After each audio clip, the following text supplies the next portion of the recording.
Is what? What did Karen say? What? Oh, it's time to get, yeah. Good afternoon. Welcome. July the 9th in beautiful downtown Glendora, where it's nice and warm. Want to welcome you to our council meeting tonight. If you do have a phone, please put it on silence, and we would appreciate that. I'm pleased to announce that everybody is here that needs to be here. So thank you to everyone. With that, I will ask our city attorney to read us into closed session. Yes, Mayor, the council will be meeting in closed session with respect to anticipated litigation. This is authorized pursuant to Government Code 54956.9 D2 and E1 due to significant exposure to litigation in 3 cases, but which the city believes are not yet known to potential plaintiff or plaintiffs, and the facts need not be disclosed. Thank you, Danny. I will now open our session to public comment period. I don't see anybody here in chambers. Madam Clerk, do you have any cards? I do not, Mayor. There are no cards, so I will close our public hearing and I will adjourn us into closed session at 5:03. Thank you.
Right.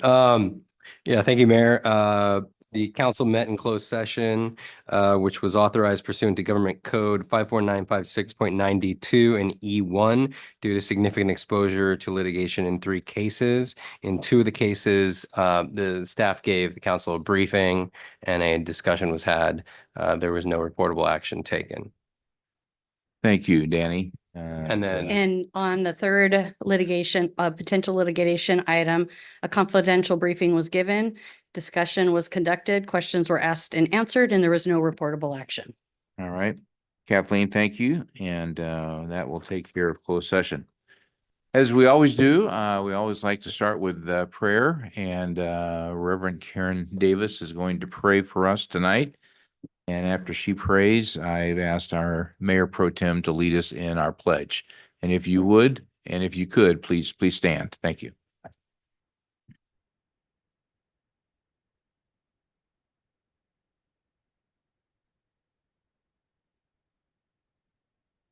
Let's join together in prayer.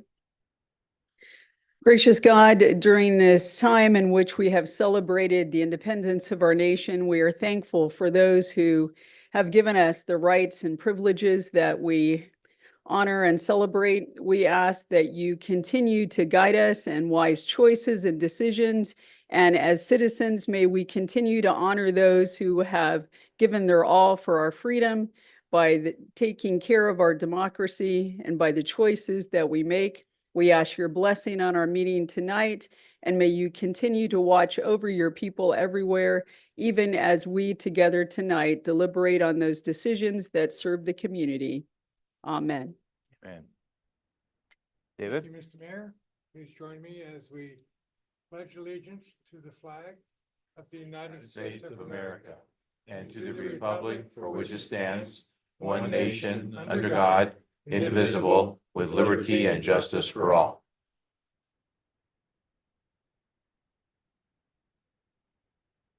Thank you, Karen, and David, thank you. Does anybody want to reorder or add to the agenda? Seeing none, thank you. We'll keep the agenda as posted. All right, we'll move into item 2, public comment period. This is the time where the public can come and share with us their thoughts. I would ask that you direct those to me. Please be kind and exercise grace in what you have to say. And please follow the allotted time up on the screens. And we would appreciate that. First of all, Mr. Mark Smith. Welcome, Mark. Well, this is on dealing with Glendora's great robbery, 800,000 to 900,000. Another huge failure of City Hall and its police department. Each year, Glenda has one of these blunders or FUBARs. Patrol vehicles have GPS transponders, so watch commanders know where each vehicle is located in and out of the city limits. Sleeping by officers is quite common. And they sleep in the night and they know exactly where they're at. The jewelry store is referred to the great robbery. Great embarrassment to Glendora incoming and outgoing police chiefs, captain, lieutenants, and every person in the PD. State of the city. And was the big joke. Or just wonder how much time and money was wasted to cover up leading a red herring to protect falsehoods about Glendora and its future plans and accomplishments. Moving away from the Glendora Golf Course, which was a segregated institution of whites only, tigers and leopards do not change their spots or stripes. The phrase, prior to the foothill, was initiated by KKK people in the 1900s when they were quite prevalent. And it was the imaginations of disgraced Southerners and Confederate soldiers in the 1900s. The code word, white pride of the foothills. If you were a black or brown person, you got to be out of the town or off the streets by sundown. Signs like other cities had were not posted here because it was the home of a local grand wizard of the local KKK. Now remember, more bankruptcies are taking place.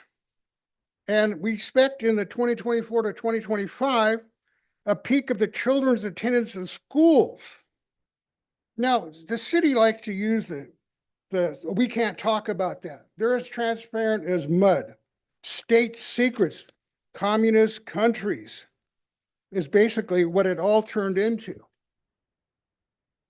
So what we need to do now is remove the 3 residing council members and place brand new ones in their place. That's the leverage of 3 city council members. If you don't go along with the city council members, you can be driven insane by not having information given to you, and you'll miss, of course, those special meetings. And water is on everybody's mention. And January 1st, 2025, new restrictions will be in place. So all you water hogs that I see happening in Glendora, enjoy it while it ends. Thank you. Thank you, Mark. Next speaker is Erica Landman. Erica, welcome. Hey, good evening. My name is Erica Landman, and I wanted to say publicly how thankful I was that that the community services and Rotary went and moved the flags for the 4th of July Field of Heroes over to Gladstone Park, as well as the community service, was also the main thing as well, besides Rotary, but for the movie in the park. And the people in the community right around Gladstone Park, we were very excited because that was like one of the first times that we were really like included in like a Glendora iconic event, such as the movie in the park. And so people had a great time, but I wanted to say thank you. And the ceremony on Saturday was awesome. And a lot of people were there, and you guys did a great job presenting it, and Rotary did a great job hosting it. So thank you very much. Erica, thank you. And I would agree with that Saturday was a very special time. Thirdly, George Robinson. Is that it? Good. Thank you. Okay. Thank you. Welcome, George. Ladies and gentlemen of the council, thank you for hearing me and giving me the allotted time. My name is George Robinson. I'm a 2nd-generation owner of the family business, Ron and Alicia Robinson Florist. We started in 1971 in Whittier, and we have 3 locations, one of which is on Grand across from Oakdale Cemetery. My father purchased a property in 2005 with a made significant investment, and business was going well in that corner. He bought it because of the obvious interest we had in bouquet sales. And so I purchased the property from him in 2012 under the same, concept. My father passed about 3 years ago, so he's no longer with us. But I'm familiar with the Senate bill that was passed by Jerry Brown, and that allowed for roadside vending of just about anything you want in California. I'm here just to express my displeasure, my frustration with the current situation. We have ongoing monthly overhead costs, rent, insurance, property tax. We have to pay the minimum wage requirements that have been set to us by LA County. And so to see the amount of roadside vendors that set up every morning, Father's Day, I counted about 15 separate operations going. It really has impacted our walk-in sales to the point where we're down about 80% from what we did before this Senate bill had passed. And so seems very unfair that we're licensed to do business in Glendora. We pay a significant amount of taxes to maintain and support the community. And that's all. I really don't have any suggestions about fixing the problem. I do have ideas, but not today, not with the time that I have. But it's a significant problem. I know there's been issues over there. people fighting over spots on the corners across from Oakdale. And recently, I think there was an issue with someone getting hurt, buying flowers across the street from them. So that's it. You know, I just wanted to express my displeasure with it. I know that life isn't fair, you know, that's life. Sometimes things don't go your way. And we're trying to do the best we can with the conditions that we're in, but it seems very lopsided. And it seems like this roadside vending has gotten way out of hand. And I don't know how the community feels about it or if others have expressed their concern, but those are my comments. Thank you. Thank you, George. I appreciate that. All right, those are all of the cards that I have. Is there anybody else here that would like to participate in this time? If so, please come up and fill out a card, but if not, we have 20 other things that we need to deal with tonight, so we will move on. Hearing and seeing none, then I will close our public comment period and bring it back to council. Adam, if you could you bring us a little bit of a summary on what George just talked about? Sure. I know that the mayor pro tem, the police department have been involved with some of these things, so maybe you could give us kind of a oversight of what we're attempting to do there. Sure. Appreciate it. Good evening, everyone. Appreciate the comments and understand the frustration. As Mr. Robinson spoke about, state of California legalized a lot of vending from food to other items. Cities were required to either adopt county standards or adopt their own. And so the city does have an ordinance in place that specifies certain license requirements and varied location requirements. As this body's held discussions previously on code enforcement, more recently as when you adopted your next spending plan in the first meeting of June, staff will come back in September with a conversation on vending, which also will touch base on code enforcement. So currently staff has been in the process of researching other ordinance from other agencies to see, you know, and I think one of the bigger pieces in this is just because there are rules and we issue citations, that doesn't always mean that a certain county elected official will prosecute those crimes and can force. There are legal constraints around taking things and throwing away flowers, so on and so forth. So we actually have to store those items, and it is an administrative nightmare. So to that extent, city's trying to find ways to better streamline that process. So first meeting in September, second meeting in September, I think is when we'll be back before this body with a conversation on that topic. Okay, great. Thank you. Yeah. All right, with that, let's start. Michael, anything? Just one quick thing. I want to echo what was said earlier about Rotary Club and their Field of Heroes over the weekend.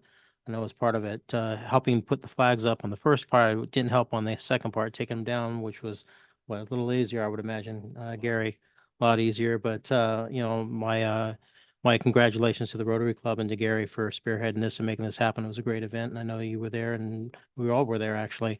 And it was nice to see. It was nice to see the community come together. And I know our elected guests that were here as well really enjoyed the event, and they stayed the whole time, which was you know, they didn't run off after their speech. So again, thank you to the Rotary. Michael, thank you. Karen. Thank you, Mr. Mayor. I just wanted to make an announcement. About a month ago, we had adjourned in memory of Dan Wilshire, and I just wanted to let folks know that his celebration of life service will be this Saturday, July 13th, 10:30 a.m. at First Christian Church. Dan was a music teacher for the Glendora Unified School District for 30 years, was very involved in many musical programs throughout the community. And so just to let folks know, if they want to celebrate his life, they can have that opportunity Saturday. Thank you. Great. Thank you, Karen. Appreciate that. Gary. Okay. Well, I got to talk about the Field of Heroes, a great event. It was really nice. The field down in the south part of town was moved from Sunflower to Gladstone, as everybody knows. That made it a lot easier for residents to come up and interact and walk through the flags and everything. It was, we had a lot of amazing conversations, and I'm going to share one story and try to keep it a little bit anonymous because it just sort of makes doing something like that worthwhile. But we actually had a resident who had just buried her father at the Riverside National Cemetery on Thursday, on Mm. July 4th. And on their way home, they happened to drive by our display, and they didn't know it was there. They just happened to drive by. She had the opportunity to come out and walk through and check out all of the flags. And then we dedicated a flag to her in her father's name for that. But it was something that was extremely important to that one resident. If nobody else got anything about it, all of the work was, fulfilling for that one particular interaction. But I especially want to thank, we had, and I didn't get all the names, but we had well over 70 community volunteers outside of Rotary that stepped up to come and help us install the flags and keep an eye on the flags and everything. So it's a great event. Hopefully it'll last for years to come, and appreciate the community support. On another note, George, I'm going to give you a little homework. I'm going to ask if you could send an email you could send it to the entire city council. If you go on the website, it's just citycouncil@cityofglendora.org. But send us an email with some details. And if you've really seen an 80% reduction, between those before the bill was passed and afterwards, information like that really helps us. Had no idea when I first decided to get on city council that the amount of time I would spend fighting Sacramento on behalf of our residents, because Sacramento has a tendency to take a look at the entire state and treats everybody exactly the same, which is a good thing, but it's also a bad thing because we're a very diverse state, different regions, different things going on. There's a big difference between Brawley and downtown San Francisco, but they have the same rules they have to live by. But any information you could share with us helps us to give us a little bit of ammunition when we talk to our statewide elected officials and share with them some of the unintended consequences of their action. So I'd appreciate that. That's it. Thank you. All right, Gary, thank you. David? Thank you. I will echo the Field of Heroes in the whole last week of Independence Day celebrations, the collaboration of Rotary Club, Kiwanis Club, volunteers, people that unselfishly came out to lend a hand. Is pretty phenomenal. And they didn't look for anything out of it other than wanted to present a good thing for the community. The community responded, so it was great. All the way leading into the final event of the holiday weekend, which was the concerts in the park. The Los Angeles County Sheriff's Department concert band came to Finkbeiner Park and performed. Did a great job, fun music, things you would recognize, some things you'd go, ah. So it was all good. But I think for the community members that don't make a lot of noise, but want to go out and do things community-minded instead of just slinging junk, congratulations. Thank you for that. And it was great to have a very small part in that. So thank you very much. George, we're with you. Thank you. David, thank you. And I just want to be the last person to say thank you to Gary and the entire team. The Rotary team did a great job. The event on Saturday, the 6th, was just a time to celebrate those people that have impacted all of our lives, from teachers to nurses to healthcare, police, fire, vets, just everyone. And so thank you to each one of them and for the good job that they've done. Thank you to everyone in our city for making the 4th safe. I don't think we had any significant occurrences. I know that we didn't have any significant fires. We had one fire down off of the 210, but it was put out very quickly. And I just want to say thank you to everybody for, being safe. This is the last time that we will meet until August the 27th. Some of you may want to applaud that because your city government elected officials are not going to be here. So you're safe from brand new rules. So But it's a good time for all of us to have some time off. We will continue to work each and every day, and there's events that are going on that a lot of us will be at. City staff will be here, but we will be back on August the 27th. Lastly, I am very pleased as a member of our Goal Line Board, a vice chair of that, that you may have heard that we got half of the allotment that the state has said that they would give us. So the train continues to go east, which is what our objective is. And we're very happy about that. We're very pleased about that. And so 500 million will be spent. You say, is that just half or is that all? Well, no, that's just half of what we're going to get. And then next year we'll, get the 495 grand. As far as our train, everything is going well. The station is right on track, no pun intended. But the train is going to be here on time and under budget, and so everything is good there. Patience is to be used during the next month. A lot of road work is going to be done. A lot of it's being done now. And if you're down by Lone Hill Marketplace, just find either another way or give yourself some extra time. There's a lot of fix-it road work that's being done.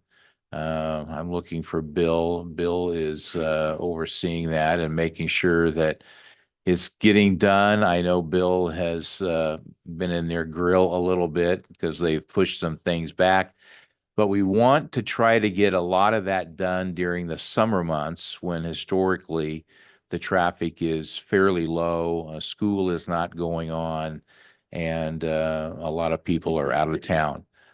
So there's a lot of interruptions, and just exercise the patience that you can.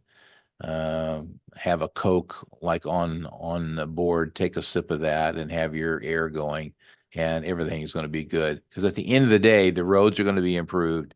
We're going to be working on lights. I know that traffic lights are unsettling at times for all of us, including me. And I'm on the board, and I can't sit here another second. And but we're getting things done. So that is the good news. With that, that's all that I have. Adam, any update from you? Good evening. Just to piggyback on those comments, the A line will have train testing, so you'll see some noise during the daytime this week and during the nighttime next week. As you indicated, a lot of people tend to leave town during that time, so that they're going to take advantage. Also, next week we'll start Auto Center and some of the paving one direction, and then the following. So a couple weeks worth of work there. I know Bill will come up and save me if I misspeak here. The city of Glendora was mentioned in an LA Times article and a Newsweek article yesterday and the day before about water reduction targets. The State Water Board passed something basically referred to as a water conservation as a California way of life policy and regulation, based on some calculations from baseline usage of year 2020. A lot of people thought Glendora would have to save 43% of its water consumption at that time by year 2040. And so oftentimes it's lost that it's year 2040, but oftentimes there's more details. And in this specific case, the city gets credit or has the ability to reduce that target for a variety of factors. So we're working on a piece of literature that will be mailed out with your water bill if you're a water customer that help describe that. I think a lot of people are still surprised to hear that we are still in stage 3 water reduction measures. We've had a lot of rain, but not enough and not as prolonged as we need. And so the new target system isn't on a per household. It's overall. The city is going to be responsible for reducing that. And so the good news is we have a lot of years and we've already made some growth since 2020. So look for more information. The city does offer a robust package of helping you do inspections and helping you pay for some water-wise improvements. So that combined with the new rate plan, which really is centered around asking people to reduce, is how we'll move forward. So more information on that. Great. Adam, thank you. City Attorney, Danny, I know you have an update. Yeah, on I've got a, one thing. City of Grant Pass versus Johnson. Yeah, as you all are aware, Supreme Court handed down its decision in City of Grant Pass versus Johnson about a week and a half ago, which explicitly overturned the ruling, the Ninth Circuit's ruling in Martin v. Boise, which held that anti-camping ordinances cannot be enforced unless you can demonstrate that there are a sufficient number of practically available shelter beds for every single homeless individual in a city's jurisdiction. And the term practically available ended up meaning more than many would have thought. If, for example, there was a shelter that did not have cell phone chargers, that did not qualify, or if it was not fully enclosed and had outdoor areas, that was determined in subsequent court cases to not qualify. So, ultimately, the court held that the enforcement of generally applicable laws regulating sleeping, camping, and similar activities did not violate the Eighth Amendment's prohibition against cruel and unusual punishment. Notably, our office filed an amicus brief in that case with the Supreme Court on behalf of the city of Glendora and other cities that we represent. And in that brief, we cited the myriad issues that cities face in dealing with the challenges of addressing the homeless, the various issues that cities have to face in addressing homelessness, and noted that, you know, the Martin v. Boise holding effectively tied cities' hands behind their backs in trying to address those issues effectively.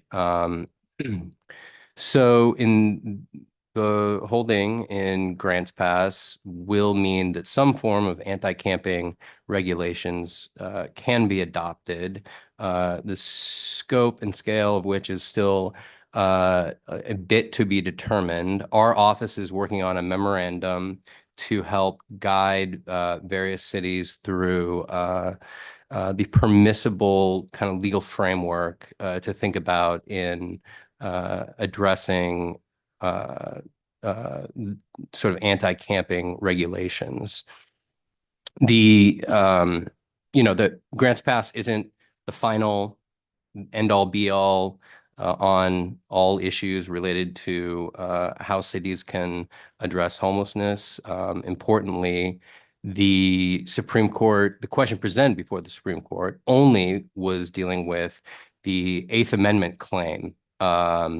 And so it did not address at all any due process claims that might be available constitutionally under the 14th Amendment.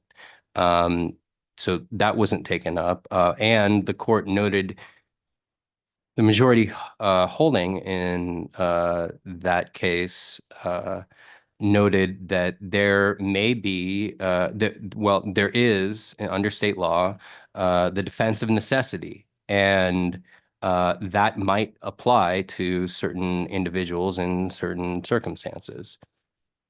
But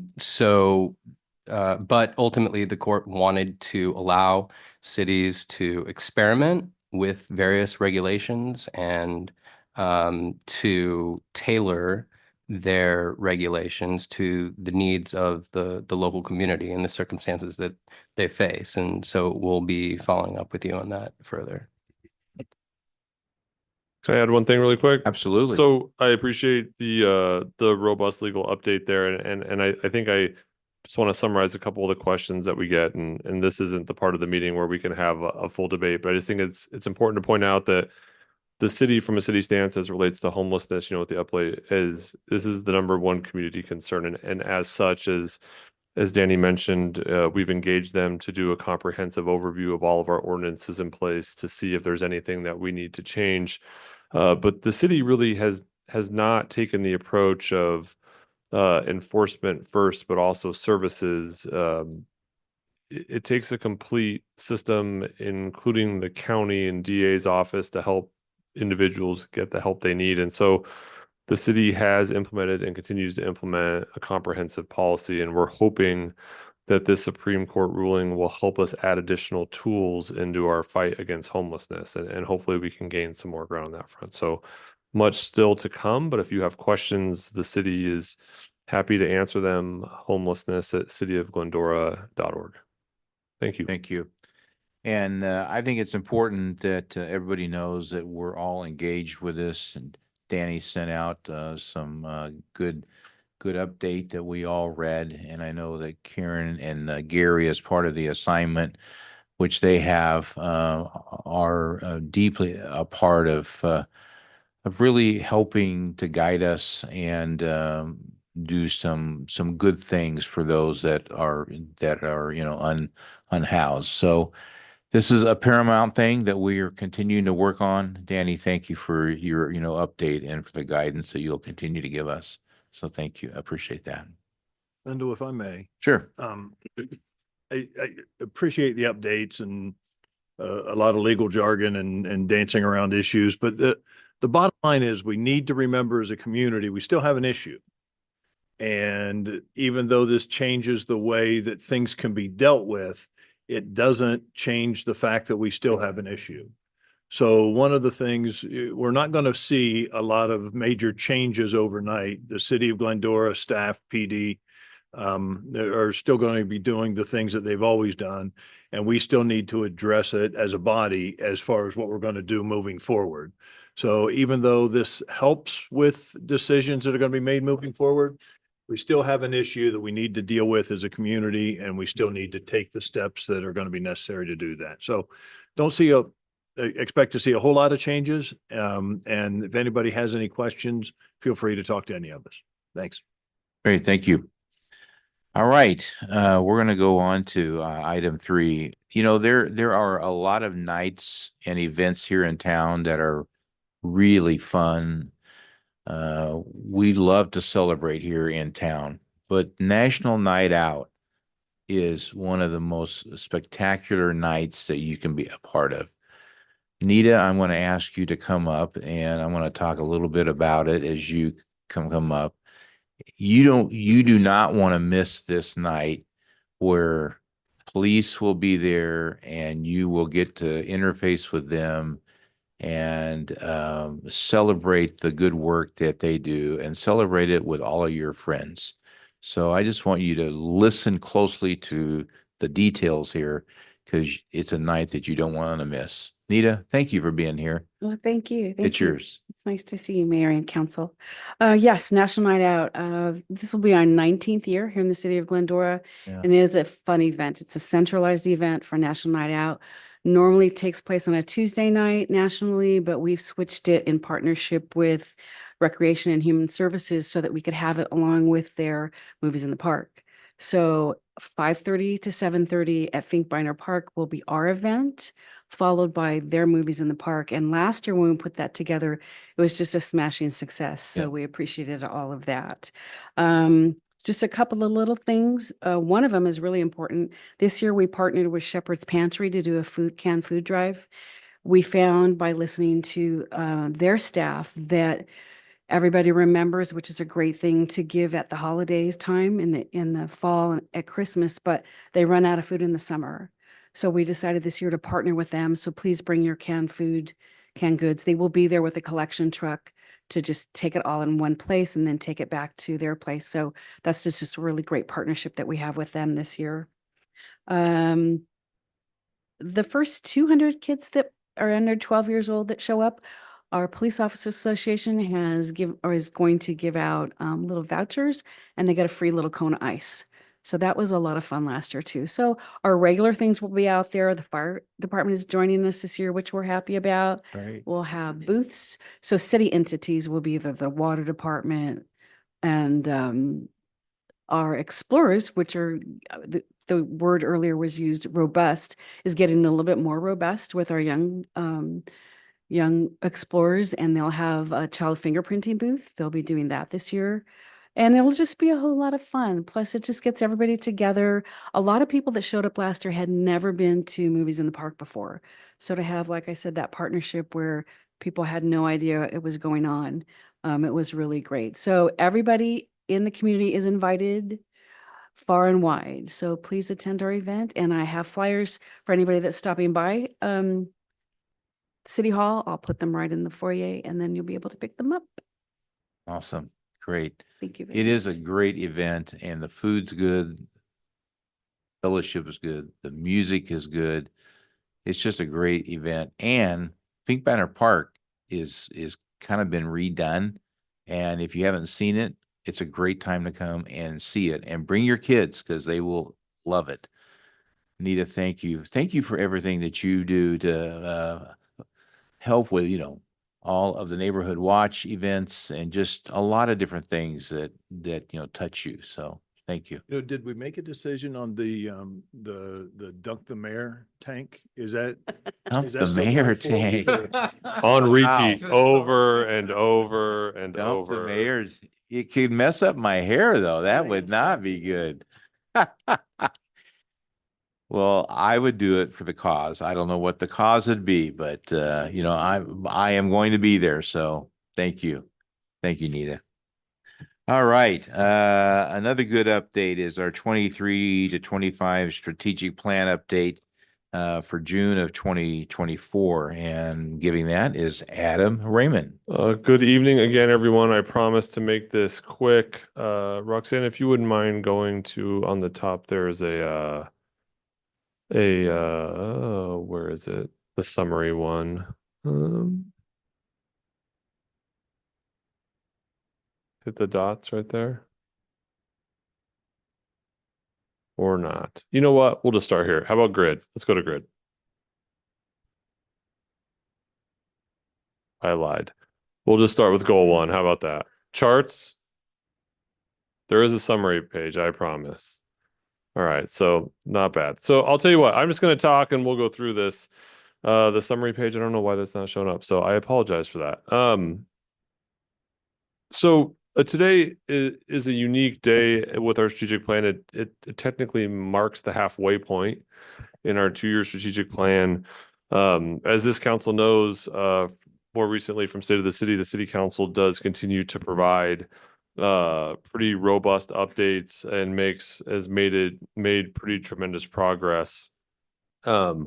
We currently have a strategic plan that lasts for the fiscal years that matches our 2-year spending plan. This allows us a what gets done, what gets funded, what gets done methodology. It also allows us ample time to take the strategic plan and add it into employee work plans. And when you tie all those things together, a lot of work does get done. The current plan is made up of 7 goals, which are really policy statements from economic development to maintaining a financial sustainability and stability, enhancing employee development and retention, enhancing and modernizing the organizations, improving and maintaining infrastructure and facilities, implementing a strategic homeless solutions, and enhancing the community engagement and presence. Within those 7 goals are 49 objectives, which are really more granular policy areas. The city council has directed staff to make some improvements on. Included in those 49 objectives are 190 major tasks. And this isn't send an email to so-and-so. This is a project update or a study or a pretty comprehensive status update to the city council. To date, 87 of those 190 major tasks, or 46%, are complete. Examples of this include the city logo rebranding, economic development workshop, village improvements, sale of the San Jose property, a public art policy and program, a CIP plan that's based on core study documents such as space planning, security, road condition, evaluations and changes we've made to the city's investment policies, proactively addressing areas of risk management of concern through the city's CIP process, our MOU with the Glendora Unified School District, evaluating the city's organizational structure to enhance customer service, strengthen homelessness outreach services and opportunities, State of the City as an evening event, and expanded city events, including the Multicultural Festival and enhanced public safety partnerships with our business community. Of the 190 major tasks, 76 are in progress, meaning meaning another 40% of those. Some major items that are coming down the pipeline for all of you. We're currently in the midst of 31 action items required to be adopted for the housing element. As this council knows, we've adopted a lot of them, but we still have some additional items to go, including some zoning, some standards for what type of development comes next, conceptual development plans around future transit development, a possible annexation of county islands. We're currently updating our new finance or implementing a new finance software system, including payroll, a new land development permitting system. We're updating our new phone system, our MOUs with bargaining groups, succession planning, urban forestry manual, citywide scanning project, modernization of the city's fleet, South Hills Wilderness Park improvements, including a bike park, citywide space planning, and quality of life improvement with regional partners such as the county and Arrow Highway.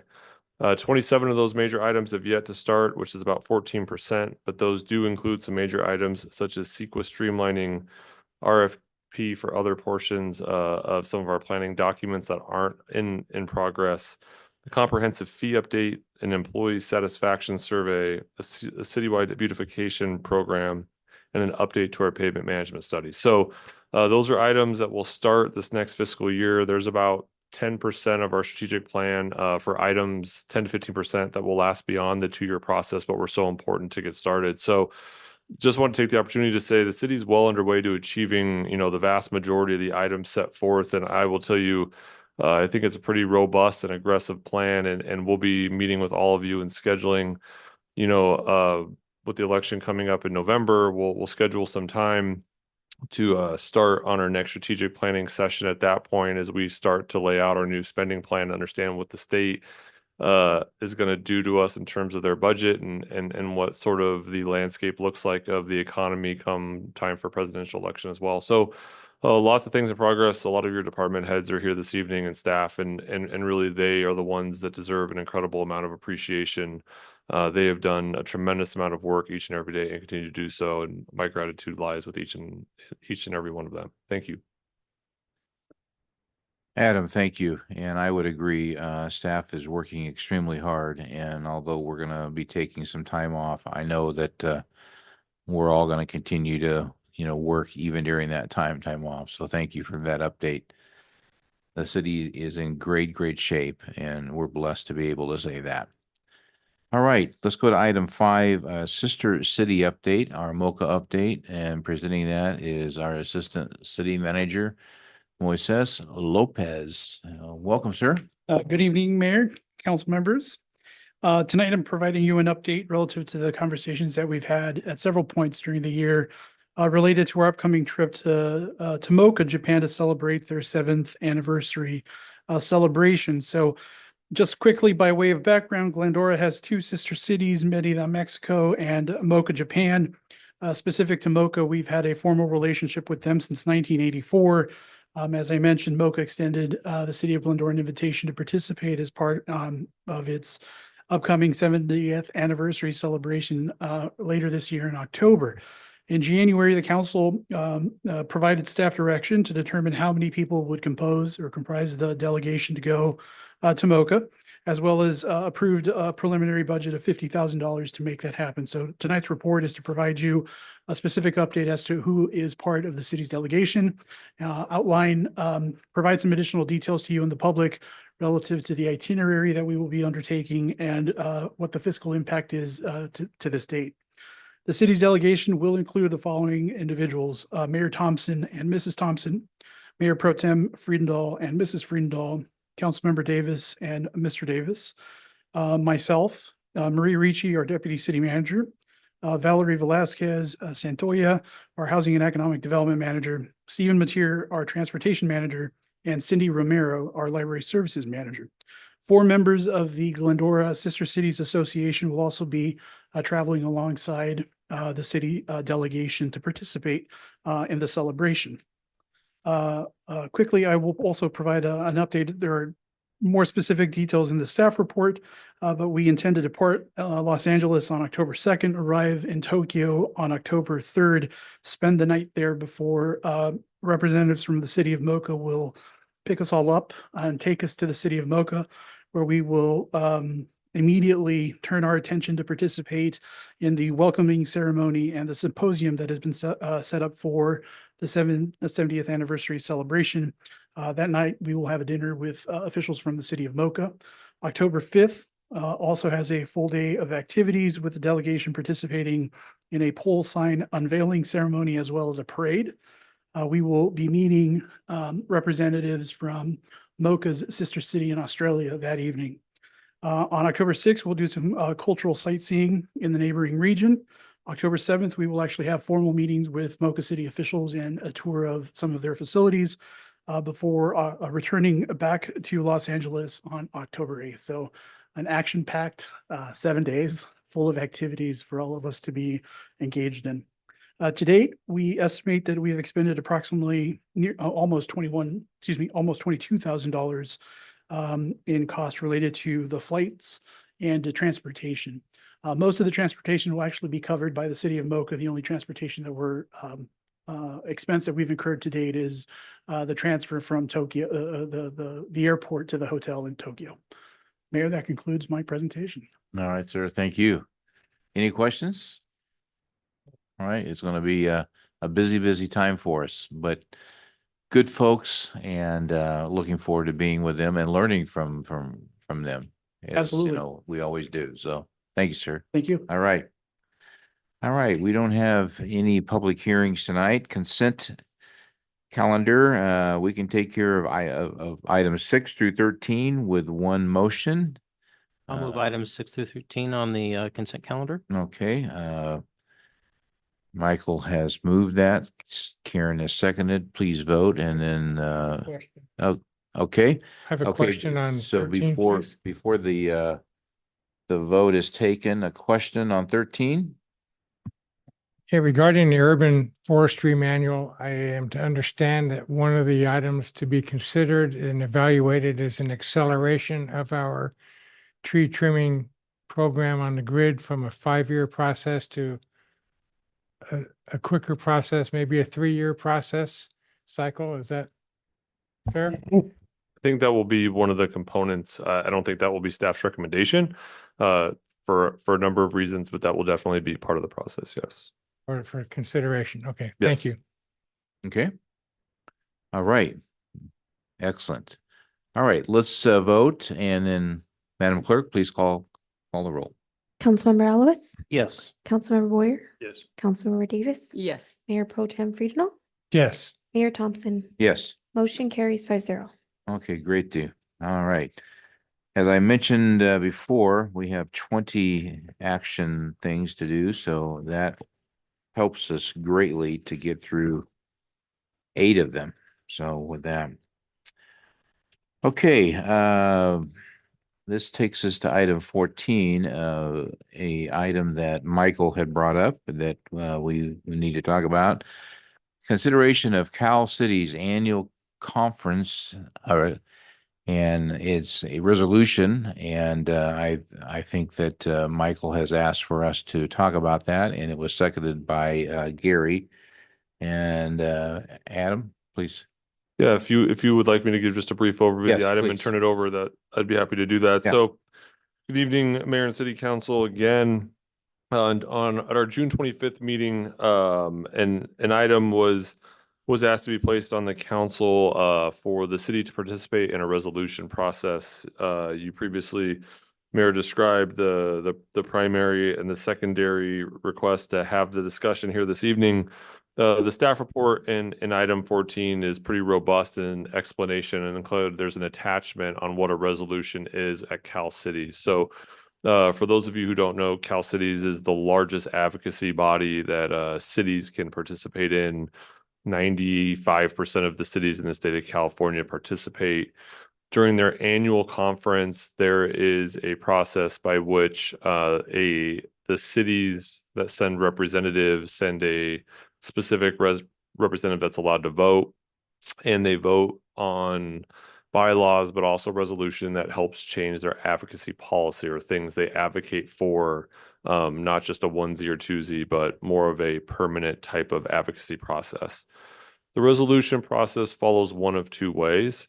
If you're bold enough to go to the General Assembly and on the floor try to get 50% of the people to side with you, you can do a floor vote. The league or Cal Cities has made some changes to the process based on some conflicts that occurred in 2022 in Long Beach on this specific process.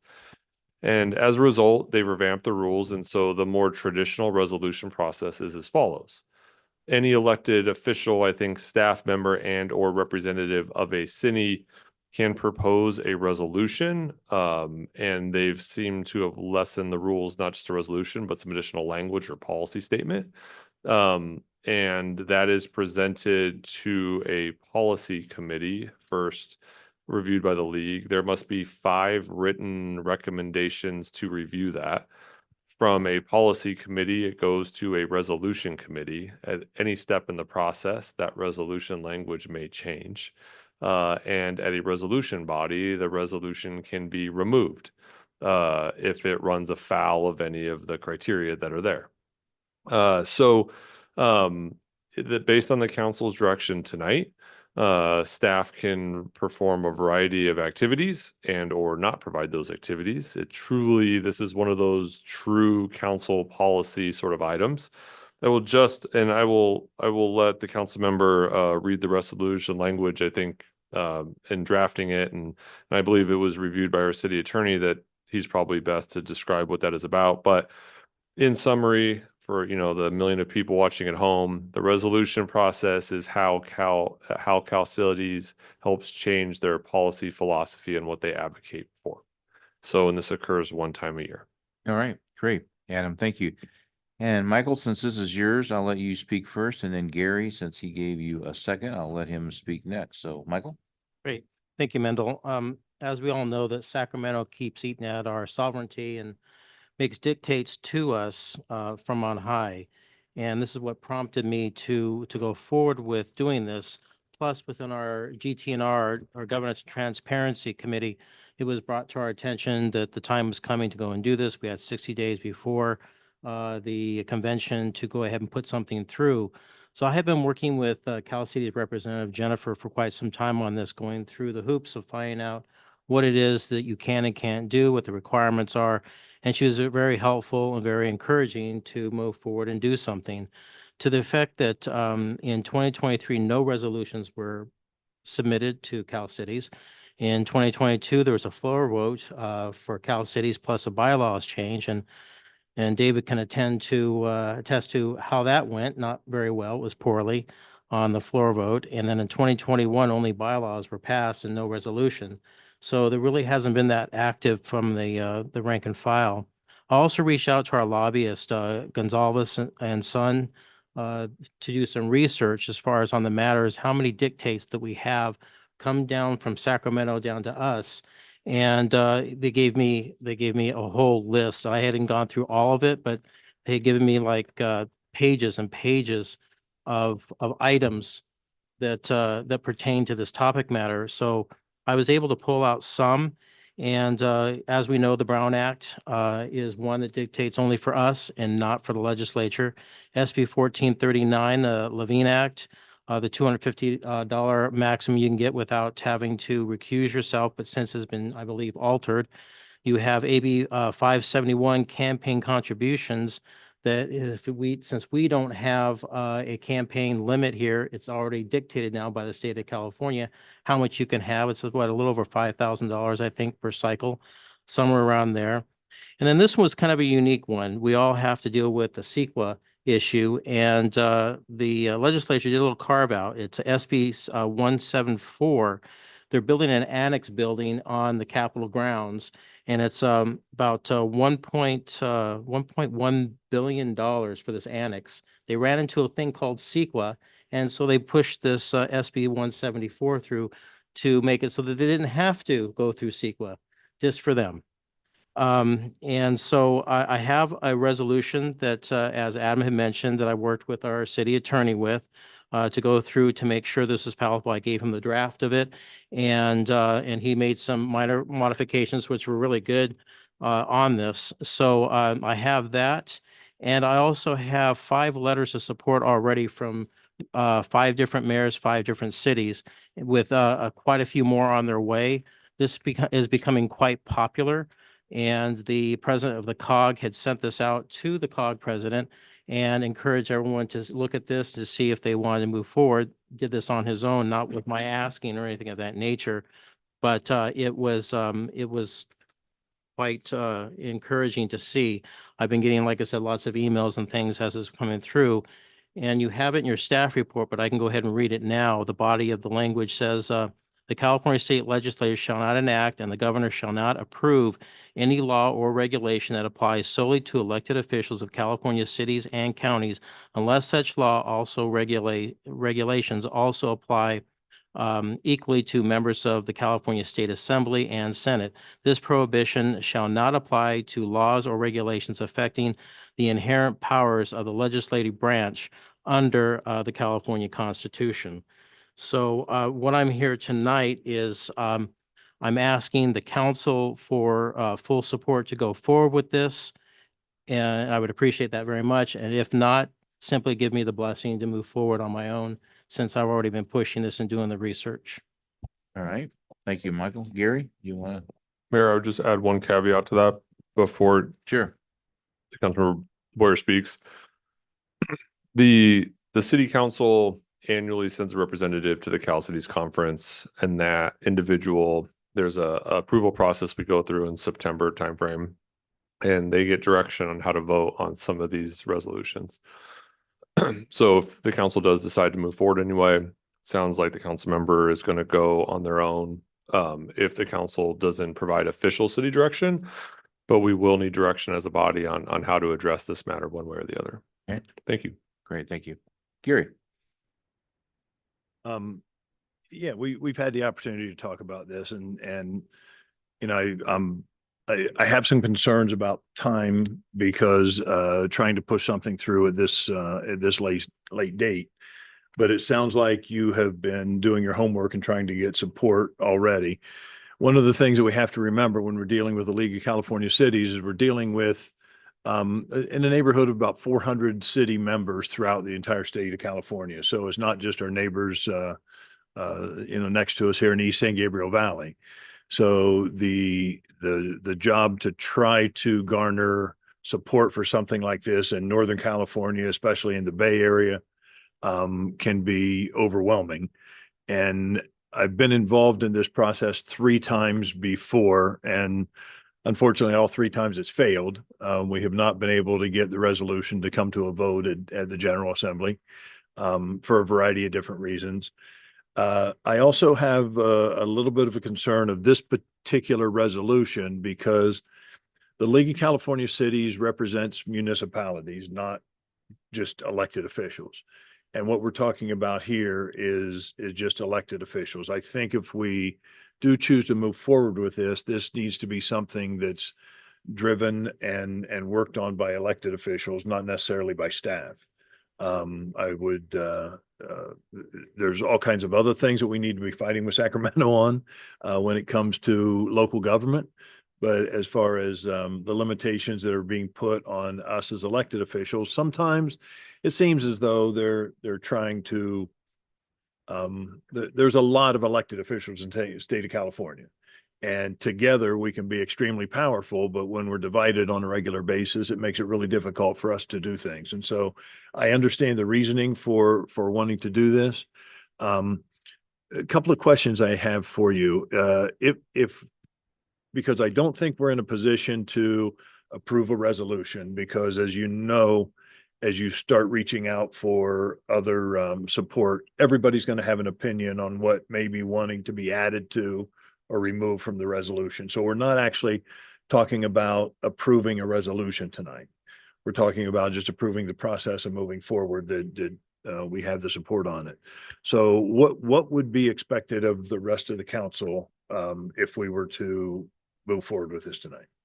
I think at this point in time, since I've gotten so far down the road, it's the blessings that that I have the support of the council to go ahead and do this on my own. And then as this comes back through the resolution committee, if it gets that far, to take another look at this and see if the council would approve this and go ahead and vote appropriately at the convention. Okay, so the goal would be to try to run this through the resolutions committee? Well, it's going to come to probably my policy To the committee. Policy committee and then to the resolutions committee? Correct. But is the governance or the governance And transparency. and transparency committee, is it going to be meeting again before the It's conference? supposed to meet before the conference. It is supposed to meet before the But if it conference? doesn't meet before the conference, it will go through the resolution committee, which they will review this and go from there. So what's going to happen is, alls I have to do is send the language of the body of the resolution, proposed resolution with the 5 letters to an email address. And then after the 60 days is up for the grace period that you have, they will now take it up and they will divvy it up appropriately. If we're going to have a policy committee, it will come to us. If not, it goes to the resolution committee and they will make their mind up if it goes forward or not. And then another question I have in relation to Gonzalez, you had a conversation with him? I had a lengthy conversation over the weekend. Typically in a situation like this, it's common to engage a lobbyist. Was there any conversation about engaging them to No, support this? well, they're already our lobbyists, so we pay them annually, Okay, but I have not engaged them other than getting the information that I requested, the research. okay.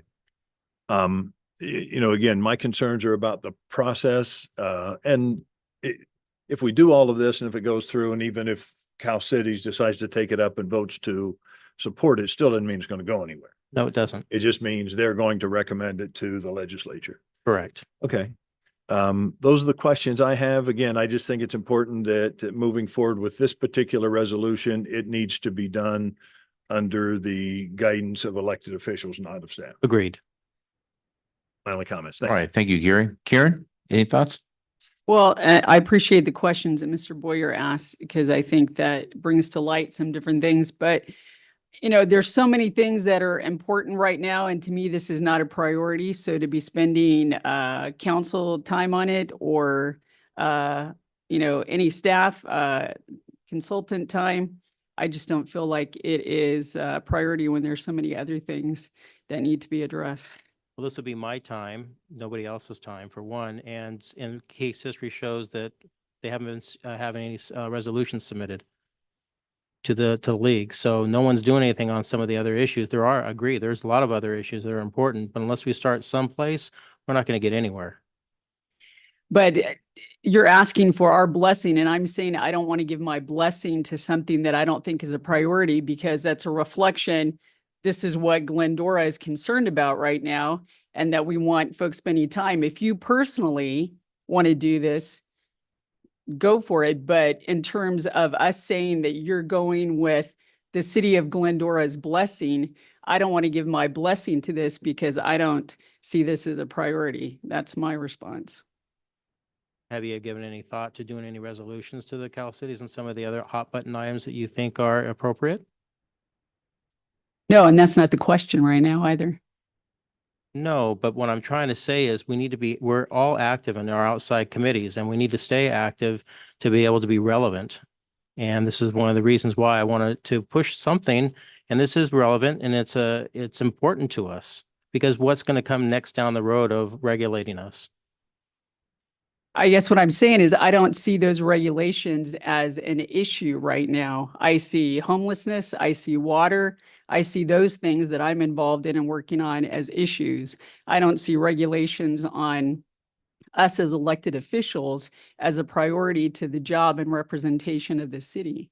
Well, actually, there's a caveat in there because of what I mentioned about CEQA. They carved themselves out of CEQA. We would love to have reform of CEQA, and this is part of it. I would just on that one, there are cities that have exemptions like SoFi Stadium project. So that's actually a Newsom thing that carved out special projects. I don't think that's the best example. I think there are plenty of examples, but there is an example. They need to reform CEQA, but it will help the entire city for that process. Yeah, I think though this is definitely elected official specific.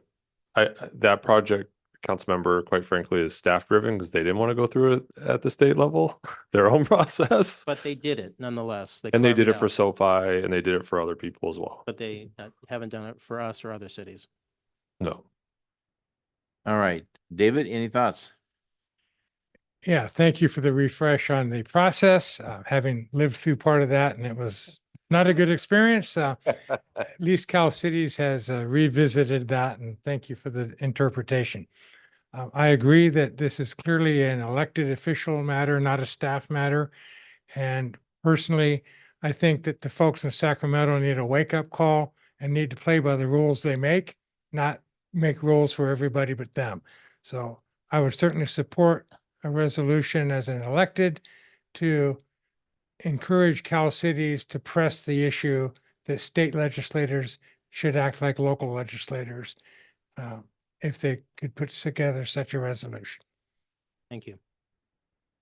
All right, so I guess the question I have is, what are we looking to vote on? I've heard a couple things, whether the council gets involved or whether we just, allow or give our blessing to you to guide it. So what are we looking to So exactly? Mayor, I would just say there are basically two main areas of focus here. Okay, One, the city council recommends or provides an official statement that the information presented in this report, the statement that's in there represents the official position of the city for this process. okay, One. The second one is the city council says, no, that's not the official position of the city and that's not representative of it. And the third option, the city doesn't make any position and the council member, as allowed under the rules, goes forward with the resolution process as intended.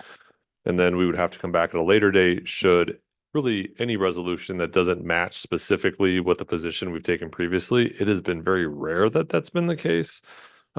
This may be a nuance because it's come before you, and then we'd have to revisit it. So support, not support, take no position and come back later. Those are basically the three main options before the council this evening. yeah, David?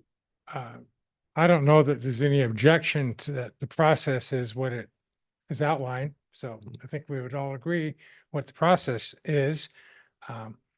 Isn't the question really, as an elected body, do we want to support pressing Cal Cities for a resolution to address the issue you're asking about viable coherence to the laws that they create? So to maybe to help you out with this, the letters that I received back are similar in nature and they're short and sweet. And the one I have right in front of me was from Roger Palos Verdes, the mayor.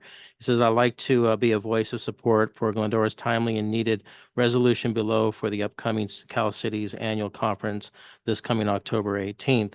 And skip over the resolution. It says, I'm an elected representative for our respective city, county, and state governance to do the people's work and to be the collective voice. We should all have the same rules to be governed by. And they're very similar for the other four that I have here already. So moving forward, I can send this off tomorrow and be done with that portion of it, and then work on canvassing the rest of the cities in the state of California, which already have a number of agencies out there that have already put this out there to garner support for it. I'd like to support, I'd like to support this, but I don't want staff to be involved because I think They don't need to they have their plate very, very full. And I agree with Karen that that there's a lot of stuff going on, as Adam just said, about the strategic goals. And so I think, Mayor, what's helpful to staff is the following. So when the letter went out from the COG to member agencies, everyone had the same question: is this the city's official position? Because the worded in the email, including a sample support letter, made it appear that it was the city's. That's not the council members doing it. It's just how it went out. It made it seem like that was the city's official position. So what's helpful for staff is when another city manager calls me, because that's what will happen, is this the city's official position, or is this a council member going off and doing their own thing as allowed through this process? So if I am able to answer that question, that solves 95% of the questions that arise. Okay, Staff doesn't have to be involved for that process. yeah, It's Good. a 30-second phone call, and it's super helpful if we have that sort of direction. okay, I'd like to make a motion. all right, Gary? I'd like to move that the council take a position to support Michael's efforts with a resolution as written in our outline tonight with the caveat that any change to the resolution would need to come back to us for full support. Okay, motion's been Second made that. by Gary. I'll Are second you that. saying that this is a city resolution and that, No. The policy position. Yes. okay, that I think, For him to move forward with, to get Cal City's support. so that staff can answer the question, this is not the city of Glendora. This is a council member working on this resolution. Is that what you're saying to No, this answer is- Adam's question? No, this is the council supporting that effort. I second that. Okay. So we have a motion and a second.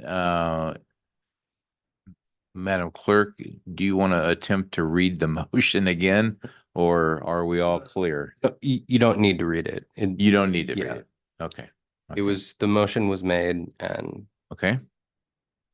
All right, Madam Clerk, either you want to call a oral vote, or do we just want Please note on the motion, I will correct it for the minutes and the Okay. action. So in support of the effort, I will now conduct oral roll call. to, okay, Councilmember Alois, Yes. Councilmember Boyer, Yes. Councilmember Davis, No. Mayor Pro Tem Friedel, Yes. Mayor Thompson. yes, Motion carries Okay. 4-1.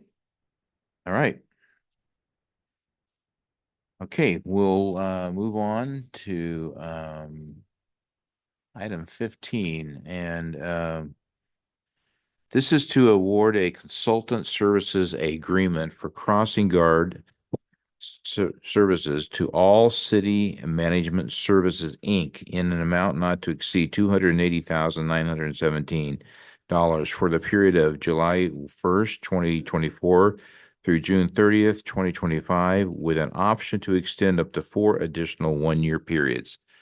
And to present this is Julie Linger from GPD, who oversees this very important area for the safety of our kids. Julie, welcome. Thank you, Mayor and council members. Tonight, I'm going to present the contract for crossing guard services.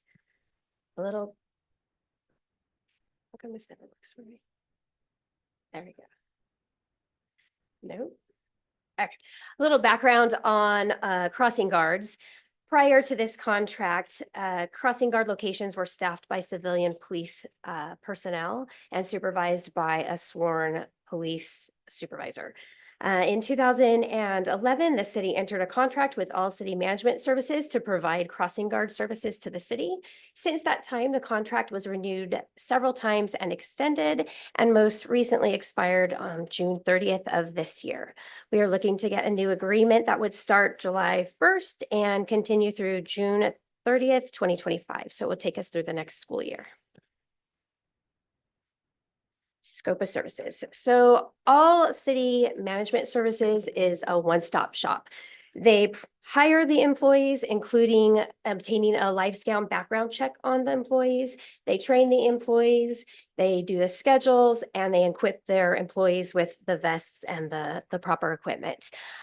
This makes things very easy for the police department. They also provide the daily supervision, and this includes calling in sick. So if they have a crossing guard that is sick, in the past, it was the police responsibility to try to fill that position, whether it's putting a cadet or even an officer out there. With this company, someone's sick, they handle it, they staff the corner.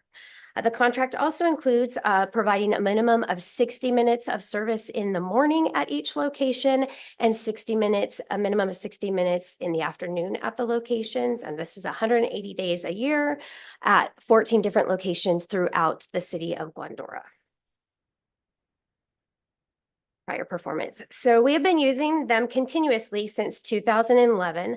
We are not the only city that uses them. There's several cities in the San Gabriel Valley that use this company. They actually are one of the only company that provides this specific service, the school crossing guard services. There's other ones that provide other kind of crossings for special events and things like that, but this one's specific to school crossing guards. Our neighboring cities, Azusa and Covina, use them among two of the cities, also Pomona, Claremont, Baldwin Park, Irwindale, pretty much most of the San Gabriel Valley. Since we've used them, we've had extremely low number of complaints, and the city has been very, very happy with their services since we've entered the contract. So the fiscal impact. The first year of this contract is for $280,917 with 4 one-year options to extend, not to exceed the sum of the contract subject to the CPI.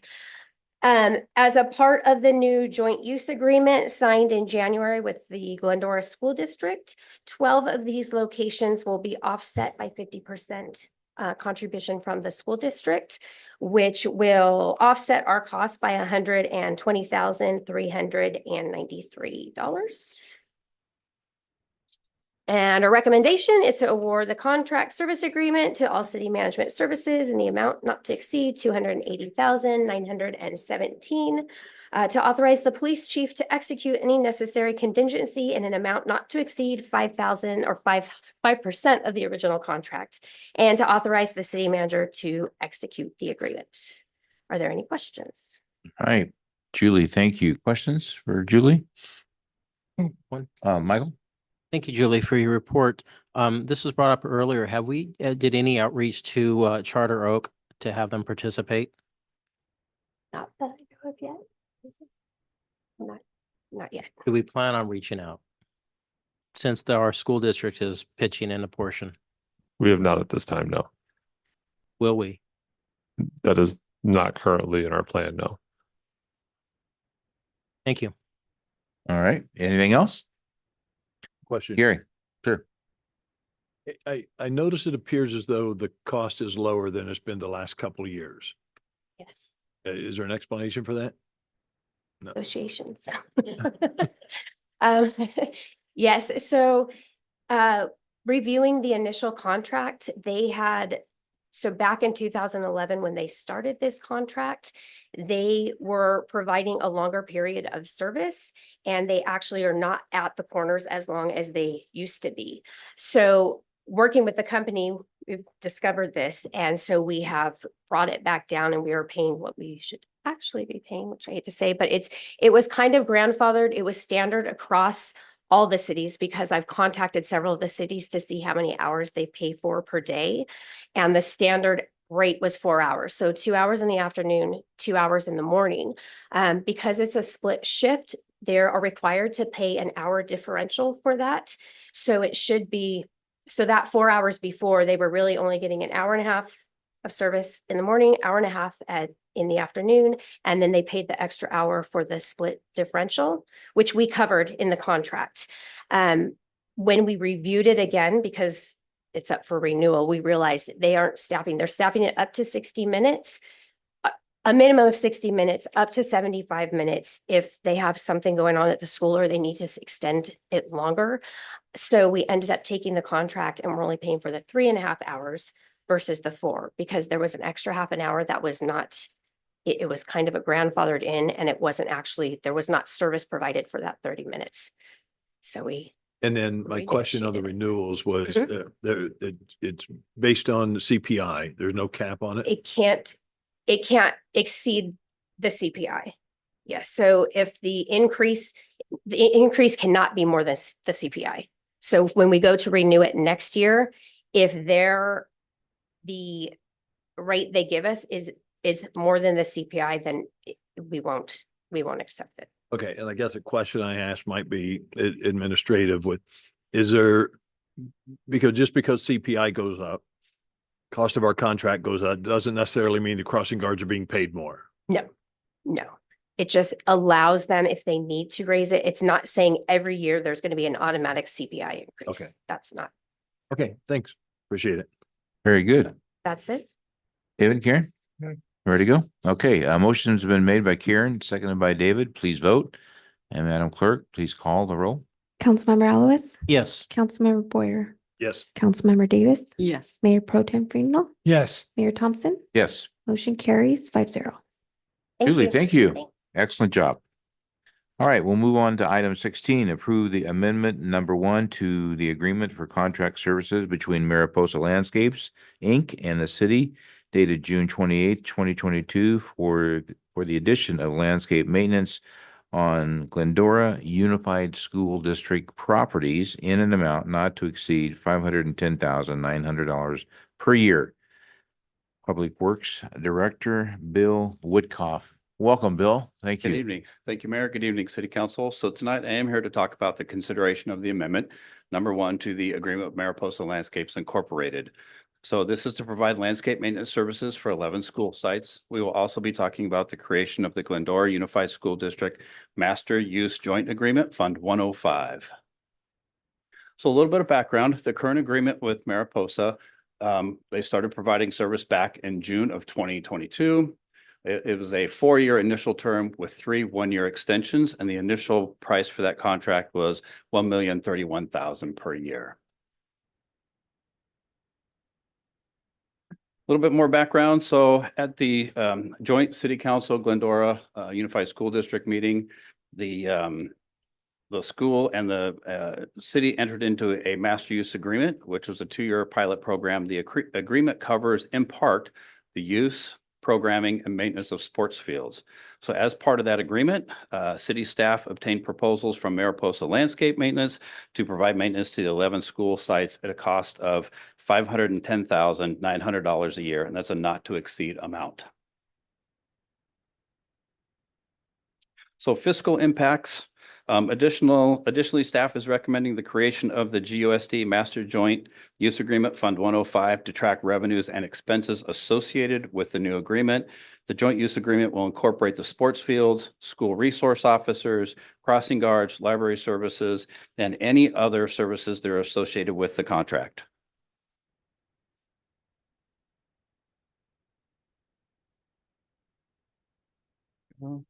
So with that, we have a series of recommendations. I'm going to start with slide 4 before I get to that. Let me back up 1 slide. I'm sorry. There we go. So staff is requesting an increase to the estimated revenues and supplemental appropriation of $510,900 to the new GUSD Master Joint Use Agreement, Fund 105, to fund the landscape maintenance services. City staff and district representatives will also meet on a regular basis to review and discuss any of the expenses and revenues associated with the new maintenance costs that we're moving forward with, and make any adjustments as necessary to the agreement.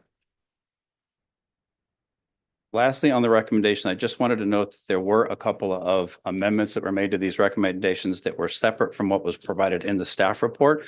So the recommendations here in the PowerPoint reflect all of the recommendations that we were bringing forward. So again, I'll read through them quickly just so they're in the record.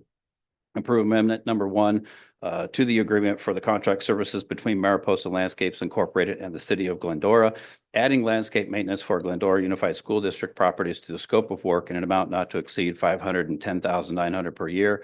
Authorize the city manager to execute the amendment. Authorize the creation of the GUSD Master Joint Use Agreement, Fund 105, and authorize an increase in estimated revenues and a supplemental appropriation in the amount of $510,900 in the GUSD Master Joint Use Agreement Fund 105, and authorize budget amendments to estimated revenues and appropriations between General Fund 101 Measure E 103 and the GUSD Master Joint Use Agreement Fund 105 to centralize all the costs and associated offsetting revenue for the services that we will be providing. So that's my report. I'd be happy to answer any questions you may have. Thank you, Bill. Excellent job, as you always do. Questions for Bill regarding this? Michael? So Bill, this kicks in already July 1st, does it not? It does not. We have not started providing any maintenance. The agreement is ready to go, but we have not started providing any maintenance to the school sites yet. We are still negotiating with what the final scope of that maintenance will be. Any idea of when? I think we're getting close. So I think we're down to some final details, but I couldn't say exactly when we're going to get to that point, but I think we're getting close. But the MOU specifically states this, that we've already The MOU provides us the opportunity to provide some field maintenance and help them out pursuant to the sports contracts. This is another way of the city stepping in to try to help them out based on their costs. If this is less, we've experienced similar wins. And so this is the city, as part of the partnership in the MOU, not a requirement on our end, but definitely one of those value added services that we think we can provide. So what are we waiting for from the school district? Specific locations, timing, et cetera, et cetera. Okay, thank you. Anything else? Questions? Well, just Gary? to follow up on that. So what we're doing is this isn't up to that amount and giving you the authority to negotiate the final details of it. So it Correct. could end up being. Could be less. That's correct. Yeah, as Bill mentioned, staff did a wonderful job going site by site, getting a comprehensive update of all the landscaping, both internally and externally, and talking about the type of backgrounding and the type of chemicals and all of those things that are required by the ed code that have to be done. So whatever options the school district would like, I think we're able to help support them in their endeavors. I just got to add, as I was going through this and I'm looking at 3 million square feet. It was a little bit shocking, but that works out to about 70 acres. Yeah, and related, not specific this evening, but a piece of information, Bill and his team have done a wonderful job meeting with the school district. We just talked about water, we talked about reduction requirements. And so as part of the MOU, which is related to this, but not specifically for the item this evening, is we're gonna sub-meter, a lot of the fields and help them out get a better analysis of what's going on in those fields. So classroom or facility versus field usage as well. So that will go hand in hand with future items of this magnitude as well. That's all I had. Thanks. Karen, David? I think as a clarification, some of that delay on knowing exactly what is, the school has not yet decided whether it's all encompassing facilities or joint use facility areas versus inside the Yes. classroom area. So those are still in their realm of discussion. Yes. Thank you. Let me just say thank you to staff for working with them. This MOU, man, it took years, and it's no one's fault. It just took years. And I hope that this is we're starting to see some of the fruit of this. Julie, thank you. Bill, thank you. And I hope that the intent and the fruit of this, which is all about trying to manage the expenses, the resources that both groups have to help out kids, because we love our kids. We want the best for them. And I hope that all of this can happen soon, because I think, it can be a win-win for all of us. So I certainly support this. So thanks. Mendel, one more question. Michael, yeah, sure. It was brought up just a minute ago about saving water. Is that within the scope of the MOU and this with Mariposa, or is this something separate and apart with us and our water department? So it And is how much do you separate think with we our. can possibly save? Is there some Yeah. low hanging fruit? I think there is, yeah, especially when we take a look at what we call non-functional turf in some of those areas, maybe some of the outline behind some of the buildings where they have turf where they really aren't programming it for use. I think there's some opportunities there. I also think when our staff start meeting with district staff this week and next week to look at where where all the water connections are for their irrigation, we'll have an opportunity to find out how much water is actually being used to make sure we've got that capture. We don't have leaks in the system. We don't have, sprinklers aren't working. So I think we have an opportunity to grab some low hanging fruit and to make some water reductions at those sites. So with the state laws for non-functional turf, does that also affect schools? It will in certain areas of the schools. So perhaps parkway turf that would be between, the curb and the sidewalk or something like that. But I think we could extend that a little bit when we've seen some areas that are behind buildings that aren't really programmed for school use, that it might be an opportunity for us to work with them to take that turf out as well. So I think over the next, between now and 2040, as we look at ways to try and save a couple % every year, I don't think anything's off the table at this point. Wonderful. Thank you. Yep. All right, with that, let's go ahead and vote, and then the clerk can call the roll, please. Councilmember Alves? Yes. Councilmember Boyer? Yes. Councilmember Davis. Yes. Mayor Pro Tem Fennel, Yes. Mayor Thompson. Yes. Motion carries 5-0. Great, thank you. Thank you, Bill. Appreciate that.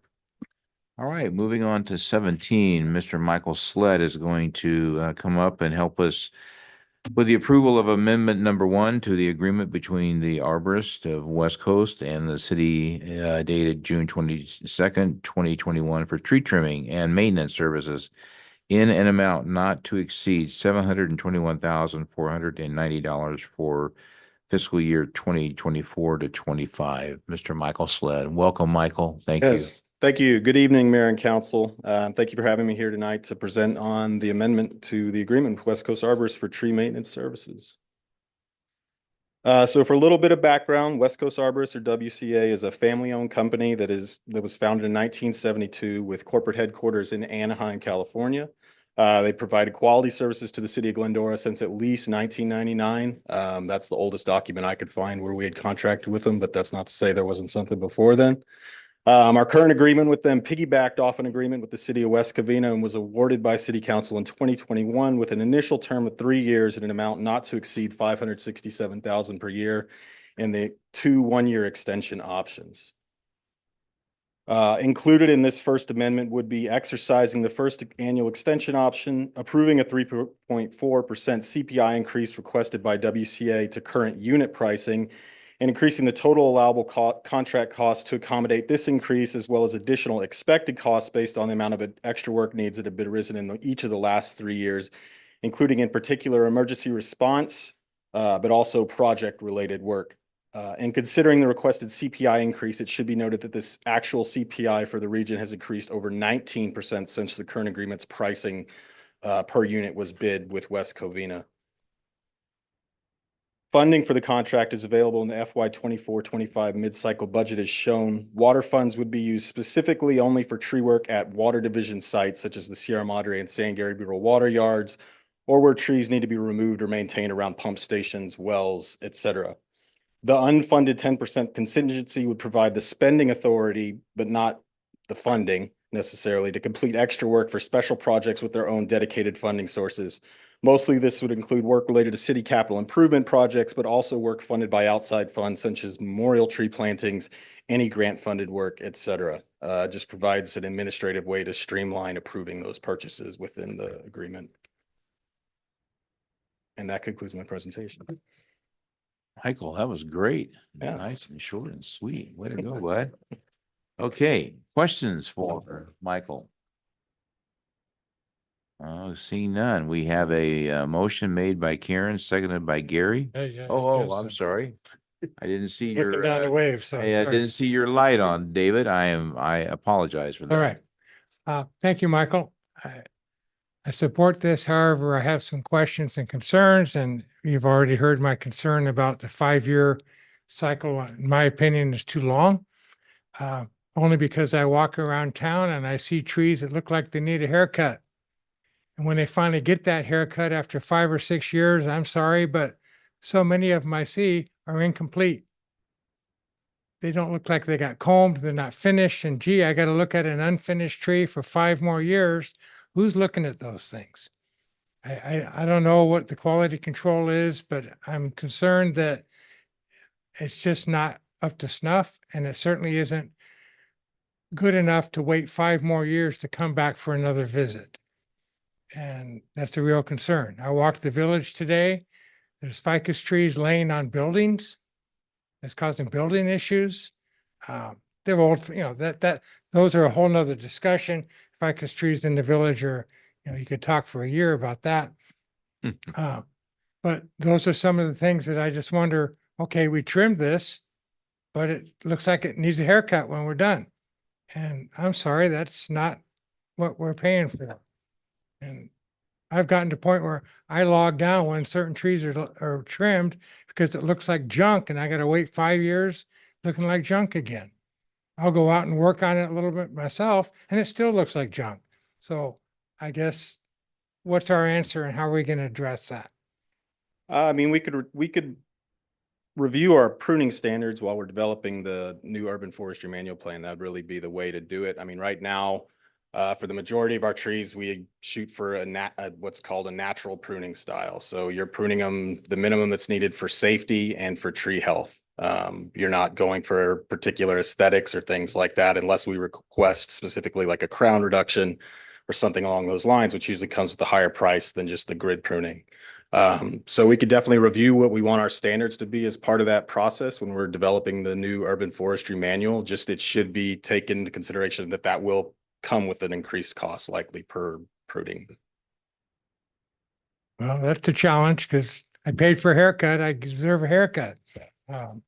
But I mean, if you look at, for instance, an example would be for those ficus trees, you know, we prune those annually and they get pruned in a topiary style to maintain that certain shape.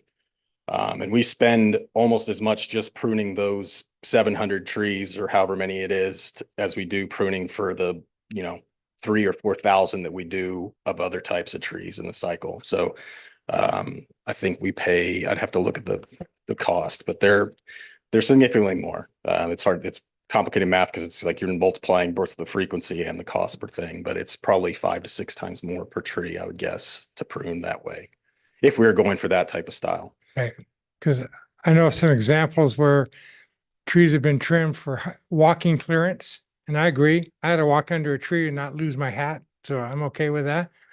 So, hey, you're going to trim the tree? Well, no, we're just focusing on the sidewalk clearance this time. Oh, wait, but there's a street light wire going through it. So that trimmer comes by. Oh, I'm just clearing for the street light wire. I'm not worried about the rest of it. So the bottom gets a little bit, the top gets a little bit, and the rest of the shape gets ignored for how long? Yeah, and I honestly think, Mayor Pro Tem, we're talking apples and oranges here, and we're happy to come back at a later date with the discussion on types of tree trimming when we have the urban forestry manual and cycle the best practices and why it is you trim trees too far, they grow faster and they cause more destruction of the public right of way and. So there's a liability aspect to this when sometimes we come out and ask Public Works to look at a tree so they address one function, and definitely understand the frustration if they come out to a tree and it needs more, why don't you just do more? So there is a budgetary aspect to this. I would challenge that we probably spend more on trees here than most other cities by a magnitude of multiples, and do it more. And so all those things said, it doesn't mean we can't improve. So if this is a topic that the council wants to discuss in robust detail, happy to come back and do that. I'm not sure this is the appropriate time to have that conversation, but definitely understand the questions. And I think a lot of how we follow up and what we consider trimming so everyone has the same expectations, I think is super valuable.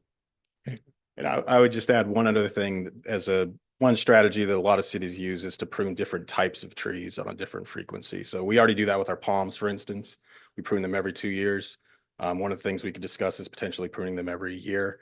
But I know other cities, for instance, in Pomona, they pruned all the Chinese elms, which have a tendency to put out a lot of sprouts. We'd prune those every 2 years, as opposed to 5 years compared to the rest of the cycle. So that's another tool potentially in our belt if we want to move towards that as a policy. Okay, I will compliment the vendor and the city response when issues come up and need for attention that is given directly. So thank you for that. So recognize that. No, nothing else. Thank you. Could I ask a Sure, question? Gary. I'm wondering, do we have like an appeals process or something? Because I mean, when you think about it, trees are being trimmed by human beings, you know, and Bob and his crew are working on these trees, and this is George and his crew, and one may do something differently than the other, or they might accidentally skip a tree or something. Do we have a process in place where a resident has the ability to contact us and say, hey, this tree has a particular problem, I think it needs to be looked at? And then do we have people in-house that go out and look at those? Yeah, I mean, I'm a certified arborist. I'm currently the only one on staff, but we have other people who are experienced with trees. They'll go out and inspect. If we see something, we have a good relationship with WCA, often reach out to them and be like, hey, we noticed this, you know, blah, blah, blah. And it's like, oh, no problem. They're always on top of it. Residents can request additional work. There's a lot of the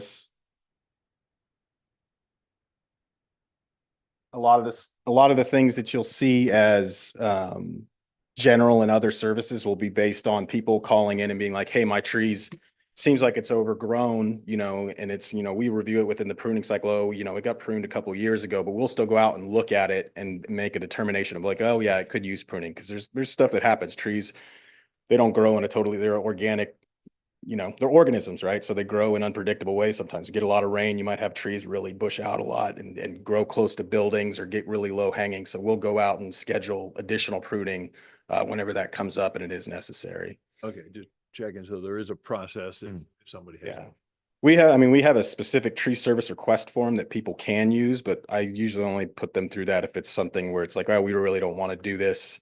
It doesn't seem like it's necessary. Then I'll have them fill that out, essentially just to be like, okay, well, we're officially not going to do this. Here's the appeals process if you'd like to take it to the Community Services Commission. But that's usually going to deal with removals rather than pruning. Typically just a phone call or an email. Yeah. Okay. So try and reduce the bureaucracy on looking at our trees. Okay, perfect. Thanks. Good. Good job. All right, motion has been made by Karen, seconded by Gary. Please vote. And Madam Clerk, please call the roll. Councilmember Ellis. Yes. Councilmember Boyer, Yes. Councilmember Davis, Yes. Mayor Pro Tem Friedel, Yes. Mayor Thompson. Yes. Motion carries 5-0. Great, Thank thank you. you. Michael, thank you. All right, let's see here. Where are we on item 18? Award a contract for Route 66 sidewalk and curb ramp rehab project, FY 22 to 23, plan number 1377, and Lone Hill sidewalk and curb ramp rehab project, FY 23-24, plan number 1381 to CJ Concrete Construction, Inc., in an amount not to exceed $373,350 plus a contingency in the amount of $25,000 with a term of 60 days from effective date. And to report is Leilani Batista Ganaster. Did I just brutalize your last two names? Just a little. Just a little bit. I am very sorry. Just please say them so the people know that what they are. Leilani Bautista Nastor. Okay, great. Thank you. Welcome, Thank you. please. Good evening, Mr. Mayor and Council. I'd like to present the construction contract award for capital improvement projects titled Route 66 Sidewalk and Curb Ramp Rehabilitation Project, Plan Number 31377, and Lone Hill Avenue Sidewalk and Curb Ramp Rehabilitation Project, Plan Number 1381. Please see the following project vicinity map. The project has two locations on Route 66 from Barranca Avenue to Amelia Avenue and Lone Hill Avenue from Foothill Boulevard to Petunia Street. Here are a couple examples of the sidewalk conditions and curb ramp conditions. As you can see, there's some major deflections and cracking due to the tree roots, as well as some of the truncated domes have been discolored due to the sun and damaged from excessive use. The project scope aims to reconstruct the damaged sidewalks and construct ADA compliant curb ramps. Affected survey monuments will need to be reestablished after construction. The Route 66 and Lone Hill Sidewalk and Curb Ramp Rehabilitation Project has been brought to council before. City Council had authorized city manager to enter a public works service agreement with Ruiz Concrete and Paving Inc. on March 12th, 2024. Some previous actions taken by staff are the following. March 15th, staff sent Ruiz Concrete and Paving an email regarding pending items, including the required bonds. March 21st, staff met with Ruiz Concrete and Paving for a pre-con meeting where they stated bonds will be submitted within a week. On April 15th, staff sent a letter titled Notice of Bond Deadlines with an extended deadline of May 3rd given to submit the bonds. May 6th, Ruiz sent an email and formal letter requesting an extension of 2 weeks with the deadline of May 20th for bond submittal. May 20th, staff received an email asking for a few more days extension. On May 21st, staff concluded that Ruiz Concrete and Paving was not qualified for bond support, and therefore on June 4th, staff sent a notice of contract termination letter to Ruiz Concrete and Paving. Of the 10 bids received ranging from $263,950 to $714,000 $575,000, CJ Concrete Construction Inc. of Long Beach was identified as the lowest responsive bidder. The project timeline anticipates awarding the contract in July of 2024. Construction duration will be 45 working days. The expected construction start is between July and August of 2024, with the expected completion in August or September of 2024. The project's probable cost has an expected construction cost of $373,350 and a contingency of $25,000. The notice of exemption, which was filed and approved for March 12th council, was $75, and the publication to the San Gabriel Valley Examiner was $352. The total probable project cost is $398,777. And thank you for your time. And that concludes my presentation. Great, thank you. Excellent report. And I just want to say thank you to you for making sure that the bidder meets the standards which we have. And I think the public needs to know that there's times that, for whatever the reason, that they might not, and we back away. We don't bend there. And so thank you for, pointing that out, and thank you for your oversight there. We really appreciate that. The city does. So with that, questions? Gary? I do have one question. What it notes reestablish survey monuments, including tie out. What's that mean? So the survey monuments are the little nails in In the middle of the street? in the Oh, middle of the okay. street. Yeah. That's what I assumed it meant, but I wasn't sure. Okay, thanks. Just things that realtors use to say your property line's over there and your property line's over. Anything else? Michael, sure. Thank you, Mendel. The service area or the construction area is going to be 66 and Lone Hill on that corner. We have Flag Station that's going to be going over there. They have some, I guess, some plans and planning. Is that going to affect anything that they're going to be doing, or vice versa? Because they're going to be having construction equipment going back and forth. They may harm whatever work we're going to do. They would be replacing that work if they harm that work. So no. I mean, we don't have final plans or anything else like that yet, so. Okay. I just don't want somebody to have to go back and do it twice. Thank you. Appreciate it. All right. Anybody else? Thanks. This is very good. A lot of very important work, and work in areas that we all seem to walk and travel in. So thank you. All right. A motion was made by Karen, seconded by David. Please vote, and City Clerk, please call the roll. Councilmember Alves? Yes. Councilmember Boyer? Yes.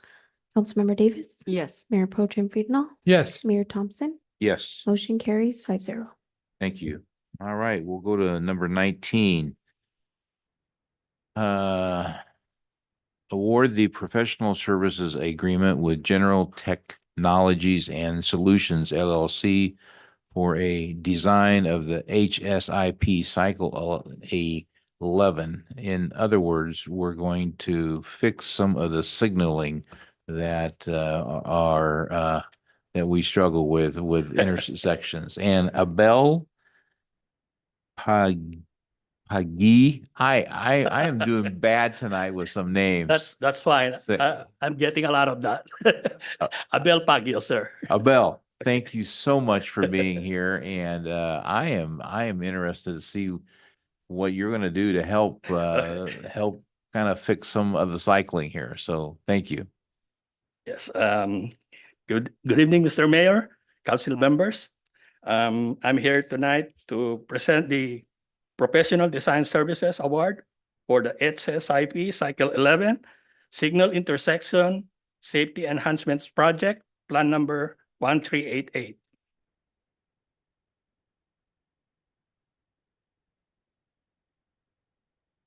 Shown in here are the project location, and that includes Route 66 Barranca, Route 66 Hunters Trail, Lone Hill and Kenoma, Gladstone Valley Center, Juanita and Sunflower, Gladstone and Sunflower, Gladstone and Barranca, and Baseline and Grant. There would be 8 intersections for this traffic signal modification and safety enhancement.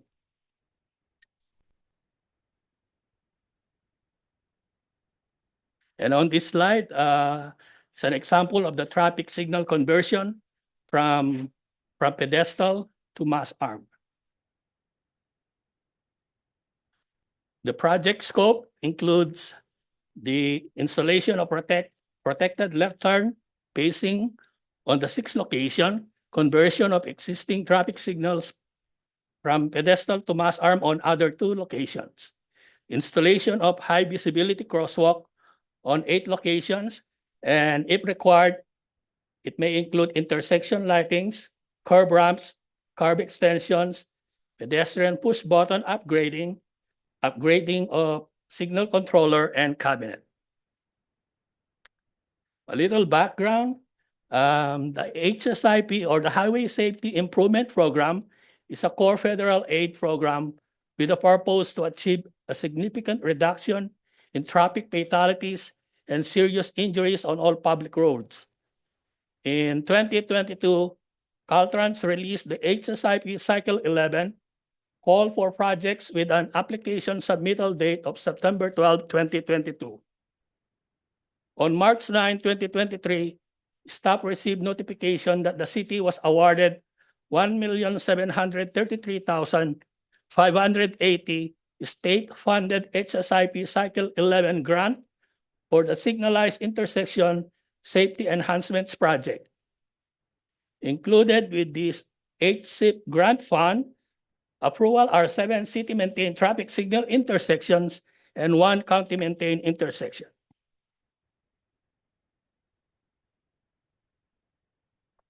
The notice inviting proposal was advertised on March 14 and 21, 2024.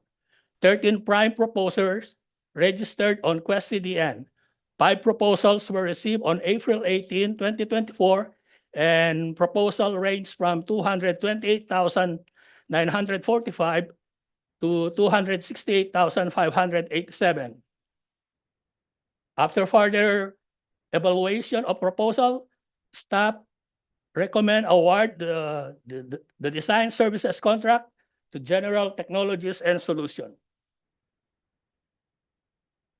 For the project timeline, award of contract will be tonight, hopefully, and then the contract duration will be 135 working days. Expected work start is July 29, 2024, and expected work completion is February 14, 2025. For the fiscal impact,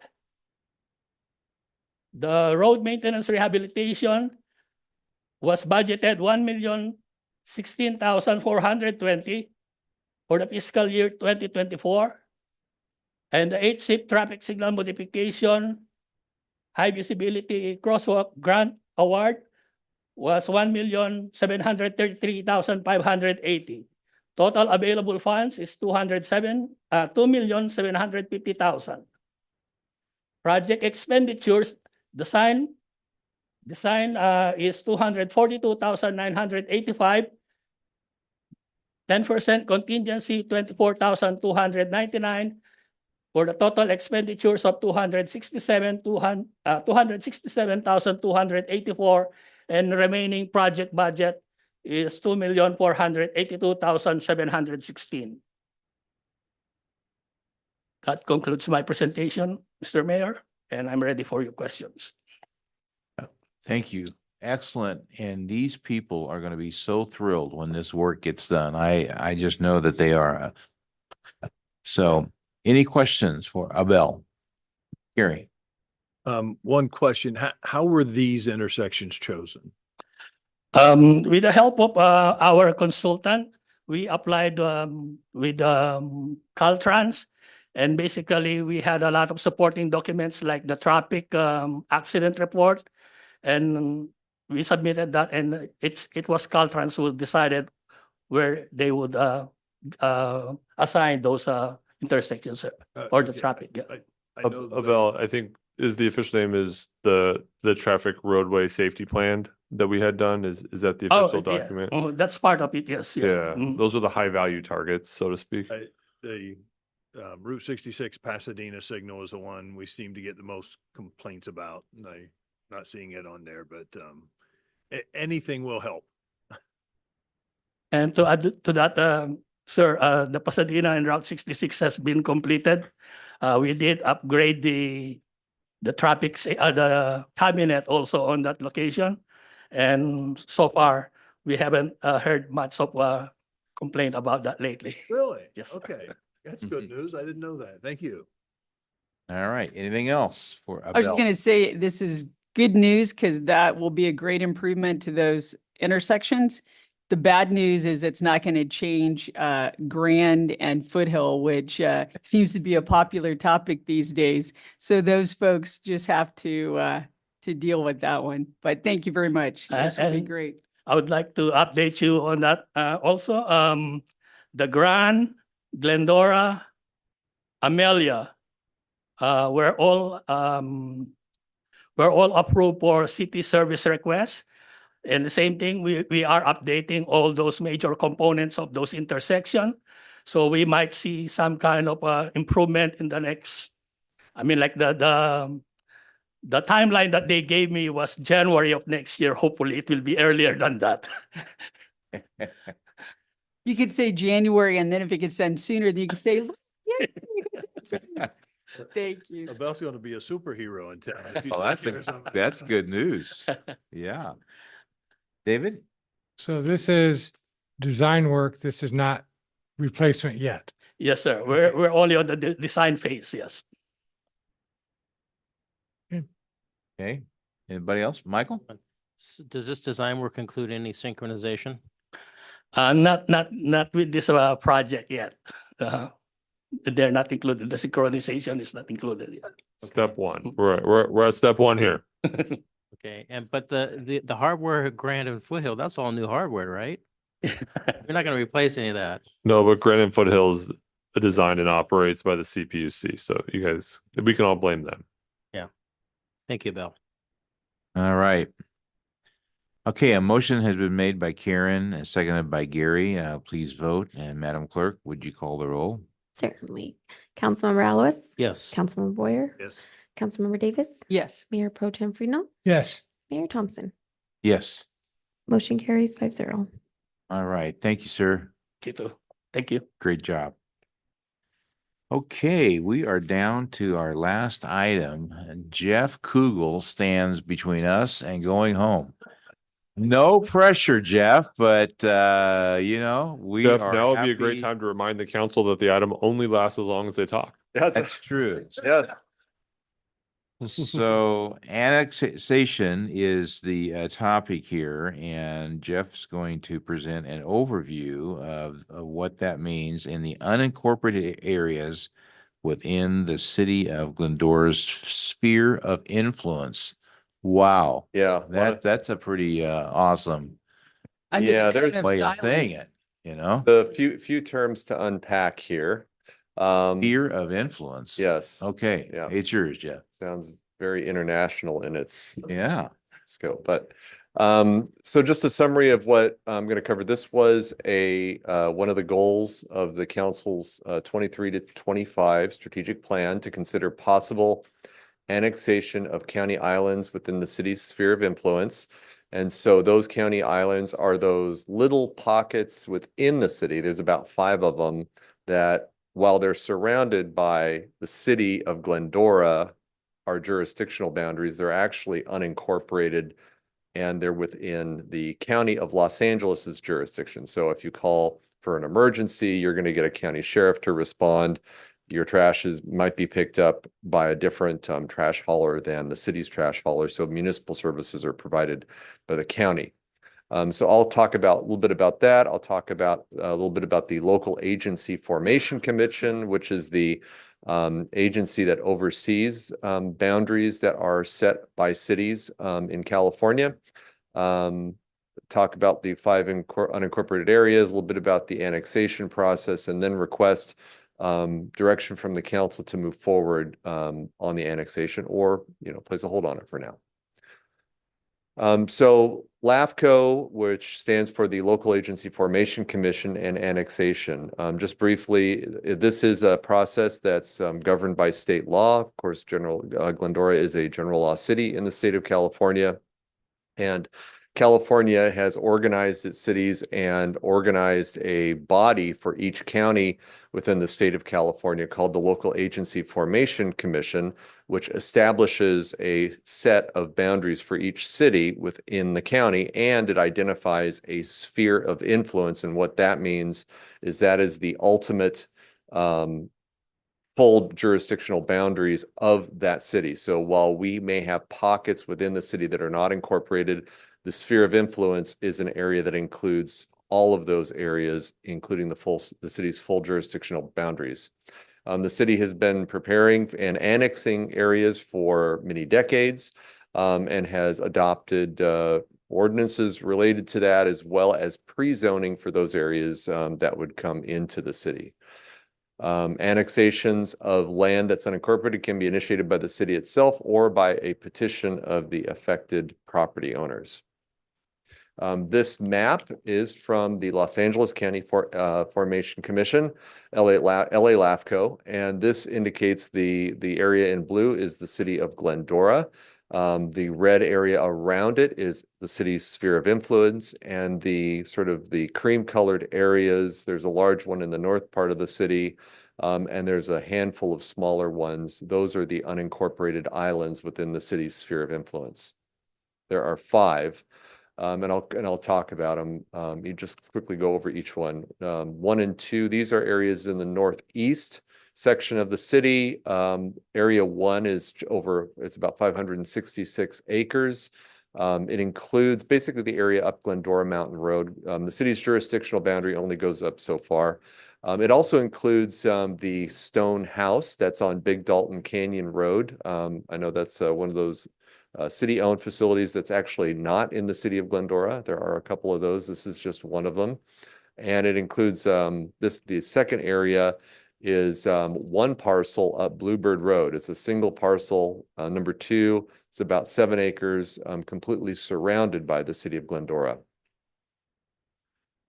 The second group of areas, this is the south western section of the city. There are 2 areas. One is just north of Route 66 off of Orange Path, kind of across from Citrus College. It's a very small area, just 6 acres.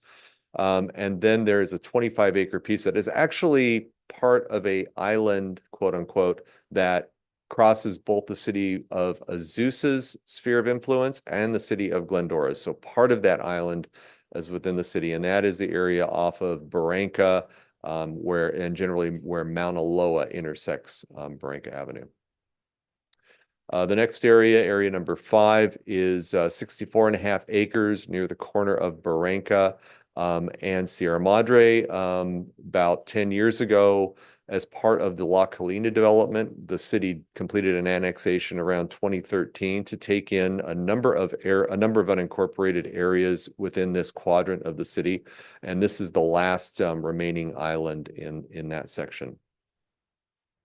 So the process to initiate an application to LAFCO involves pre-application meetings with both the County of Los Angeles as well as the Local Agency Formation Commission staff. City staff have already had a couple of conversations with the Local Agency Formation Commission staff, had them give a sort of preliminary take on the areas that of our 5 unincorporated areas and what the annexation process might look like. If we get a application together, LAFCO has prescribed timeframes to review that application, get back to us with their comments, have us resubmit and refine the application as needed. And then ultimately, it goes to a vote of the LAFCO board. And the LAFCO board is a 9-member board, and it's made up of appointees from the LA County Board of Supervisors, the City of Los Angeles, special districts within Los Angeles County, as well as there's a couple members that are just cities at large that are on this committee. I want to say a little bit about island annexation, because island annexations are a streamlined process, and it's streamlined in the sense that island annexations are not subject to a protest vote. A protest vote is, so these island annexations are small areas where if they're less than 150 acres, which most of the areas that are unincorporated in the city are, I think only one's larger than 150 acres, and they meet other criteria under the state law regarding annexations, including that they're completely surrounded by the city's jurisdictional boundaries, like that one parcel that I showed you up off of Bluebird, where it's completely surrounded by the city. And I think actually 4 of the 5 meet that criteria. You can do an annexation without a protest vote. So most of these could be completed under the streamlined fashion. If it requires a protest vote, and the amount of the protest, exceeds certain thresholds, you may have to have a vote of the affected residents to determine the outcome of the annexation. And that's how that process would work. And overall, it takes probably from the time you initiate contact with the county, LAFCO, work out the various issues, it's about a year-long process. So the things that we give to LAFCO to process the application is the city's pre-zoning information, which we have a pre-zone ordinance, and we have those areas already identified in our pre-zone map, but done way back in the 60s. So this was something that has been going on for many decades as the city has grown and annexed areas. We have to demonstrate our plans to provide municipal services to these areas. While these areas are surrounded by the city, they still are serviced by some county services, such as trash and sheriffs, although some areas are served by city water. There are other utilities in the ground, such as sewer, storm drains, etc., that would have to be either transferred or somehow negotiated with the county to take over those facilities as part of the annexation. The work of providing maps and legal descriptions of the areas to annex, negotiating the property tax exchange with Los Angeles County, because for those areas we will be taking over, we'll get an additional share of the property tax, which is negotiated. And it's really, having gone through this once before, it's really based on a formula. There's not really any negotiating. It's just, here's the formula based on what's on the ground, and here's the share that the city gets. That's how that kind of works. And also there would be a transfer of additional housing units under the regional housing needs allocation. I think if I remember through we received about 40 or 50 additional units when we did an annexation in 2013 for the La Colina, which bumps up your total RHNA numbers in all of the different various categories. And once you do that, you have annexed those areas. So we have, in terms of also proceeding down this road, in addition to having some initial conversations with the LAFCO staff, we also did a RFP to request a consultant services to guide us through this process, both making sure we have all of the documents we need, the resolutions that need to be adopted by the council in order to move forward, and other items. And we estimate that would cost about $100,000 to complete the annexations of the unincorporated islands we have in the city. Of course, when we do that, the benefits to the city is that, we get additional property tax on one hand, although we have additional service costs on the other hand. Overall, it makes sense and ultimately achieves what the city's ultimate growth the ultimate jurisdictional boundaries of, and that the municipal services received by those unincorporated areas would, instead of being provided by the county, would be provided by the city, which is, of course, is a much closer, smaller local government to provide those basic services. So lastly, that concludes my presentation, and happy to answer questions, and staff's looking for direction on proceeding with the annexation process. Thank you, Jeff. And just to remind us all, this was a part of, or is a part of, the strategic plan that we've adopted. So thank you for reminding us of that and reporting out on this. Okay, questions. Karen, you want to start this time? Sure. The only area that I had some questions about is in Area 1, because Glendora Mountain Road is there, and that encompasses where the gate is. And as that goes up, just how that impacts us, because oftentimes with fires and other incidents, so I don't know if the CM or the PD would want to respond, how that would change or impact anything if that were our jurisdiction completely, or how that interfaces.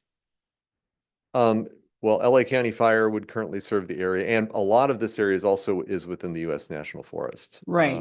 Instead of LA County Sheriffs, or I think it could be CHP that responds up to this area. Okay, seeing sort of heads shaking up and down. That's a good answer. But it would also require, I think, the city PD to respond to this area, and there would also be an additional responsibility for the city on the maintenance of probably the maintenance of the road up there.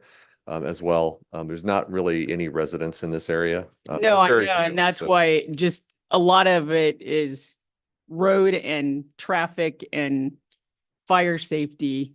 And so I just wondered how that responsibility would get shifted where that gate area. Yeah, and I don't know if this is an area that we would recommend looking at annexing in its totality Yeah, that was whatsoever. my I concern. think the Rock House, we would ask them to take a look at to see if we can carve something like that out, Yeah, but could we cut that right there where see where that little line is? Could we take the triangle to the right and leave the heavy duty, heavy lifting part of GMR to And other this jurisdictions? is exactly the type of direction we're looking for. You know, we brought all of these areas because that's what the job was. But at the end of this, if you want us to go to the county and LAFCO and say, hey, we just want to take this lower area here, is that something we could negotiate with the county? We'd be happy to. Yeah, do that, definitely but- the island areas, but that was the only area that concerned me was just putting all that responsibility of that road on our PD and our public safety. I'd want the Rock House and what's along Dalton Canyon, but to take the full responsibility for GMR that far up. Even though I know now whenever there's an emergency, our folks go anyway. But, you know, at the end of the day, responsibility rests on the shoulders of some other agencies. So I would just have some concern about putting all that responsibility on our people. That was the only thing I thought. Otherwise, the islands, you know, that are in the middle, all those little places, it would be nice to clean that up. All right, Karen, thank you. Michael, any questions? Yeah, I would agree with what Karen says about the proportion of it. I'll let staff figure that out, what you want to do with the Rock House, if you want to take it that little isthmus right there, or you want to take it down just to carve out the Rock House and across the road, whatever you like, it's fine. I'm in total agreement with this. The question I have though is, do we actually have a quote in hand for the $100,000 for the consultant? It's not quite that much, but we do have a quote in hand. But tonight's meeting is not to approve that contract. Tonight is just if the council gives us direction, we would likely bring that before the council to approve a contract and move forward with that. But you already have a proposal. We do. So that's simple enough just to bring back to another next meeting. Yes. Yeah. Yeah. And in fact, the scope of work is included with the report you have tonight. Okay, thank you. Gary. Talk about the area around the Rock House. What about like where the Girl Scout hut is and the Raleigh campground? Mm-hmm. Is that, it appears as though that's in the county area. Do we have an MOU to oversee that, or are we just doing it out of the kindness of our hearts? You're talking about the maintenance of where the Girl Scout hut is. You know, And the bathrooms up there and all that kind of stuff. I think we take care of all that. So I'm not sure. I couldn't tell you where exactly the jurisdiction, because I can see it goes up Big Dalton Canyon only so far. I couldn't tell you whether or not those facilities were also in the county or not. I suspect that they might be far enough up the road to be in the city, but I can't. But verify anyway, that. I agree with Karen's comments as well. I like cutting that little part off Mm-hmm. and leaving Glendora Mountain Road out of it. Yeah. David.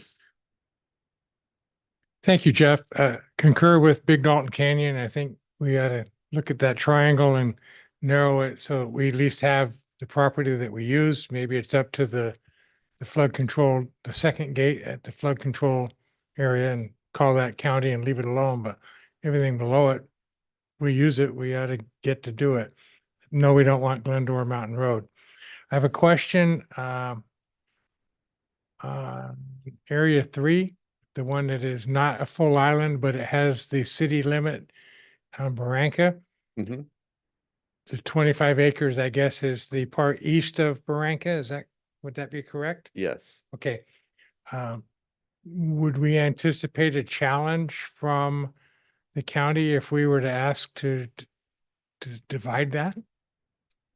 Do you mean take it as a, like, so we believe that we did talk about this with the LAFCO staff. So the county and LAFCO would encourage us to take that portion of the island that is within the city's sphere of influence. Okay. What they did say on this, even though it's less than the 150 acres for the streamlined island annexation, their initial view of the area is that it did not qualify for the streamlined, the avoidance of the protest vote. So it's possible that this area, however small, would be subject to a protest vote. So the 25-acre spot on the east side of Barranca might qualify as a protest vote type. Correct. Process. And the reason, just to clarify, LAFCO staff views this, even though it crosses Glendora's and Azusa's jurisdiction, they view this as a single island and not completely surrounded by the city. If you all of the other ones are, they're completely within the cities. Yes. This one is different. That's the only reason. That's what makes this one different than the other one. And I would just add to that we have asked them, if the city council decides to move forward, we will ask them to look at that. This wouldn't be the first island that was split up like that into a smaller island that we had basically the 2013 annexation. So LAFCO kind of gets to make its own rules here based on its own interpretations at that time. So they could come back and say, you know what, the delineation of your city boundaries good enough for us. Yeah, I think they were more encouraging than not toward that. So that sounds good. Okay. Let me go back to my notes.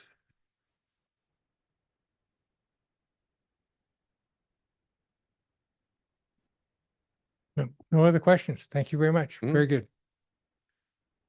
I am very supportive of doing this and looking ahead, and I would support exploring all or any of this. I think it's important that, as I've heard from people over my nine years here, the people that are in the island area, when they call 911, they want us.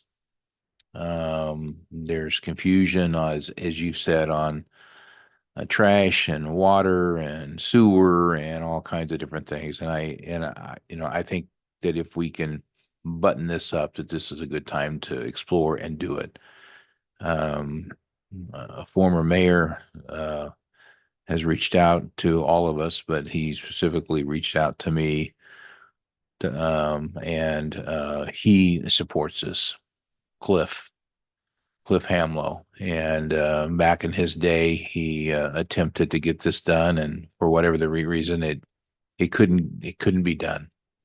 And he's lived in this town a long time, and he has a great sense of how a lot of people feel. And so I'm trying to represent him too, and let him, or just speak for him. So I think it's a good thing to explore. There's a lot of questions that both sides have, but I think it's that it could be a win-win for all of us. So I would support this. And good job. Mendel, do we need a motion, or do they have a good sense of direction without a motion? Yeah. Never hurts to get council direct staff to come back with an agreement with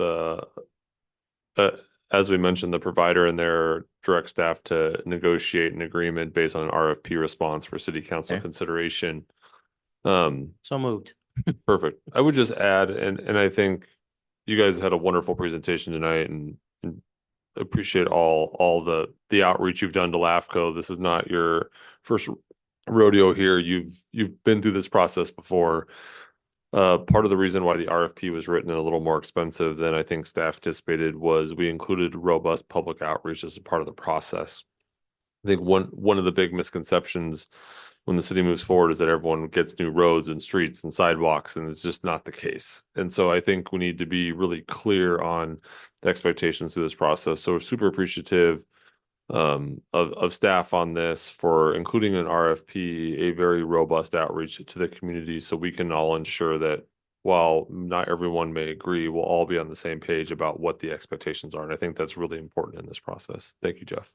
And previously, when this has come up and we got pushback from residents that didn't want it, which is why sometimes it didn't happen, was that very thing, but the opposite. They thought, oh, the city's going to come in and they're going to take away some of my yard by putting in sidewalks and this and that, and they're going to infringe on my rights and give me more rules. So it's kind of both sides. So that's why the public outreach is so important, because you have people that come from two schools of thought that, you know, we're the big bad city, or we're going to be the, you know, knight in shining armor and come in and fix all the problems the county didn't. So. And absolutely, we, just like we did in 2012 and 2013, you know, we had several neighborhood community meetings to answer questions. We created just materials, kind of a quick, you know, FAQ Q&A on what will it mean to be part of the city versus part of the county. And so that outreach process is a very important part of the process. Yeah, good. Well, thank you, Jeff. You know, excellent job. Motion has been made by David, seconded by Michael. Please vote. And Madam Clerk, please call the roll. Councilmember Alowitz? Yes. Councilmember Boyer? Yes. Councilmember Davis? Yes. Mayor Pro Tem Friedel? Yes. Mayor Thompson? Yes. Motion carries 5-0. Great.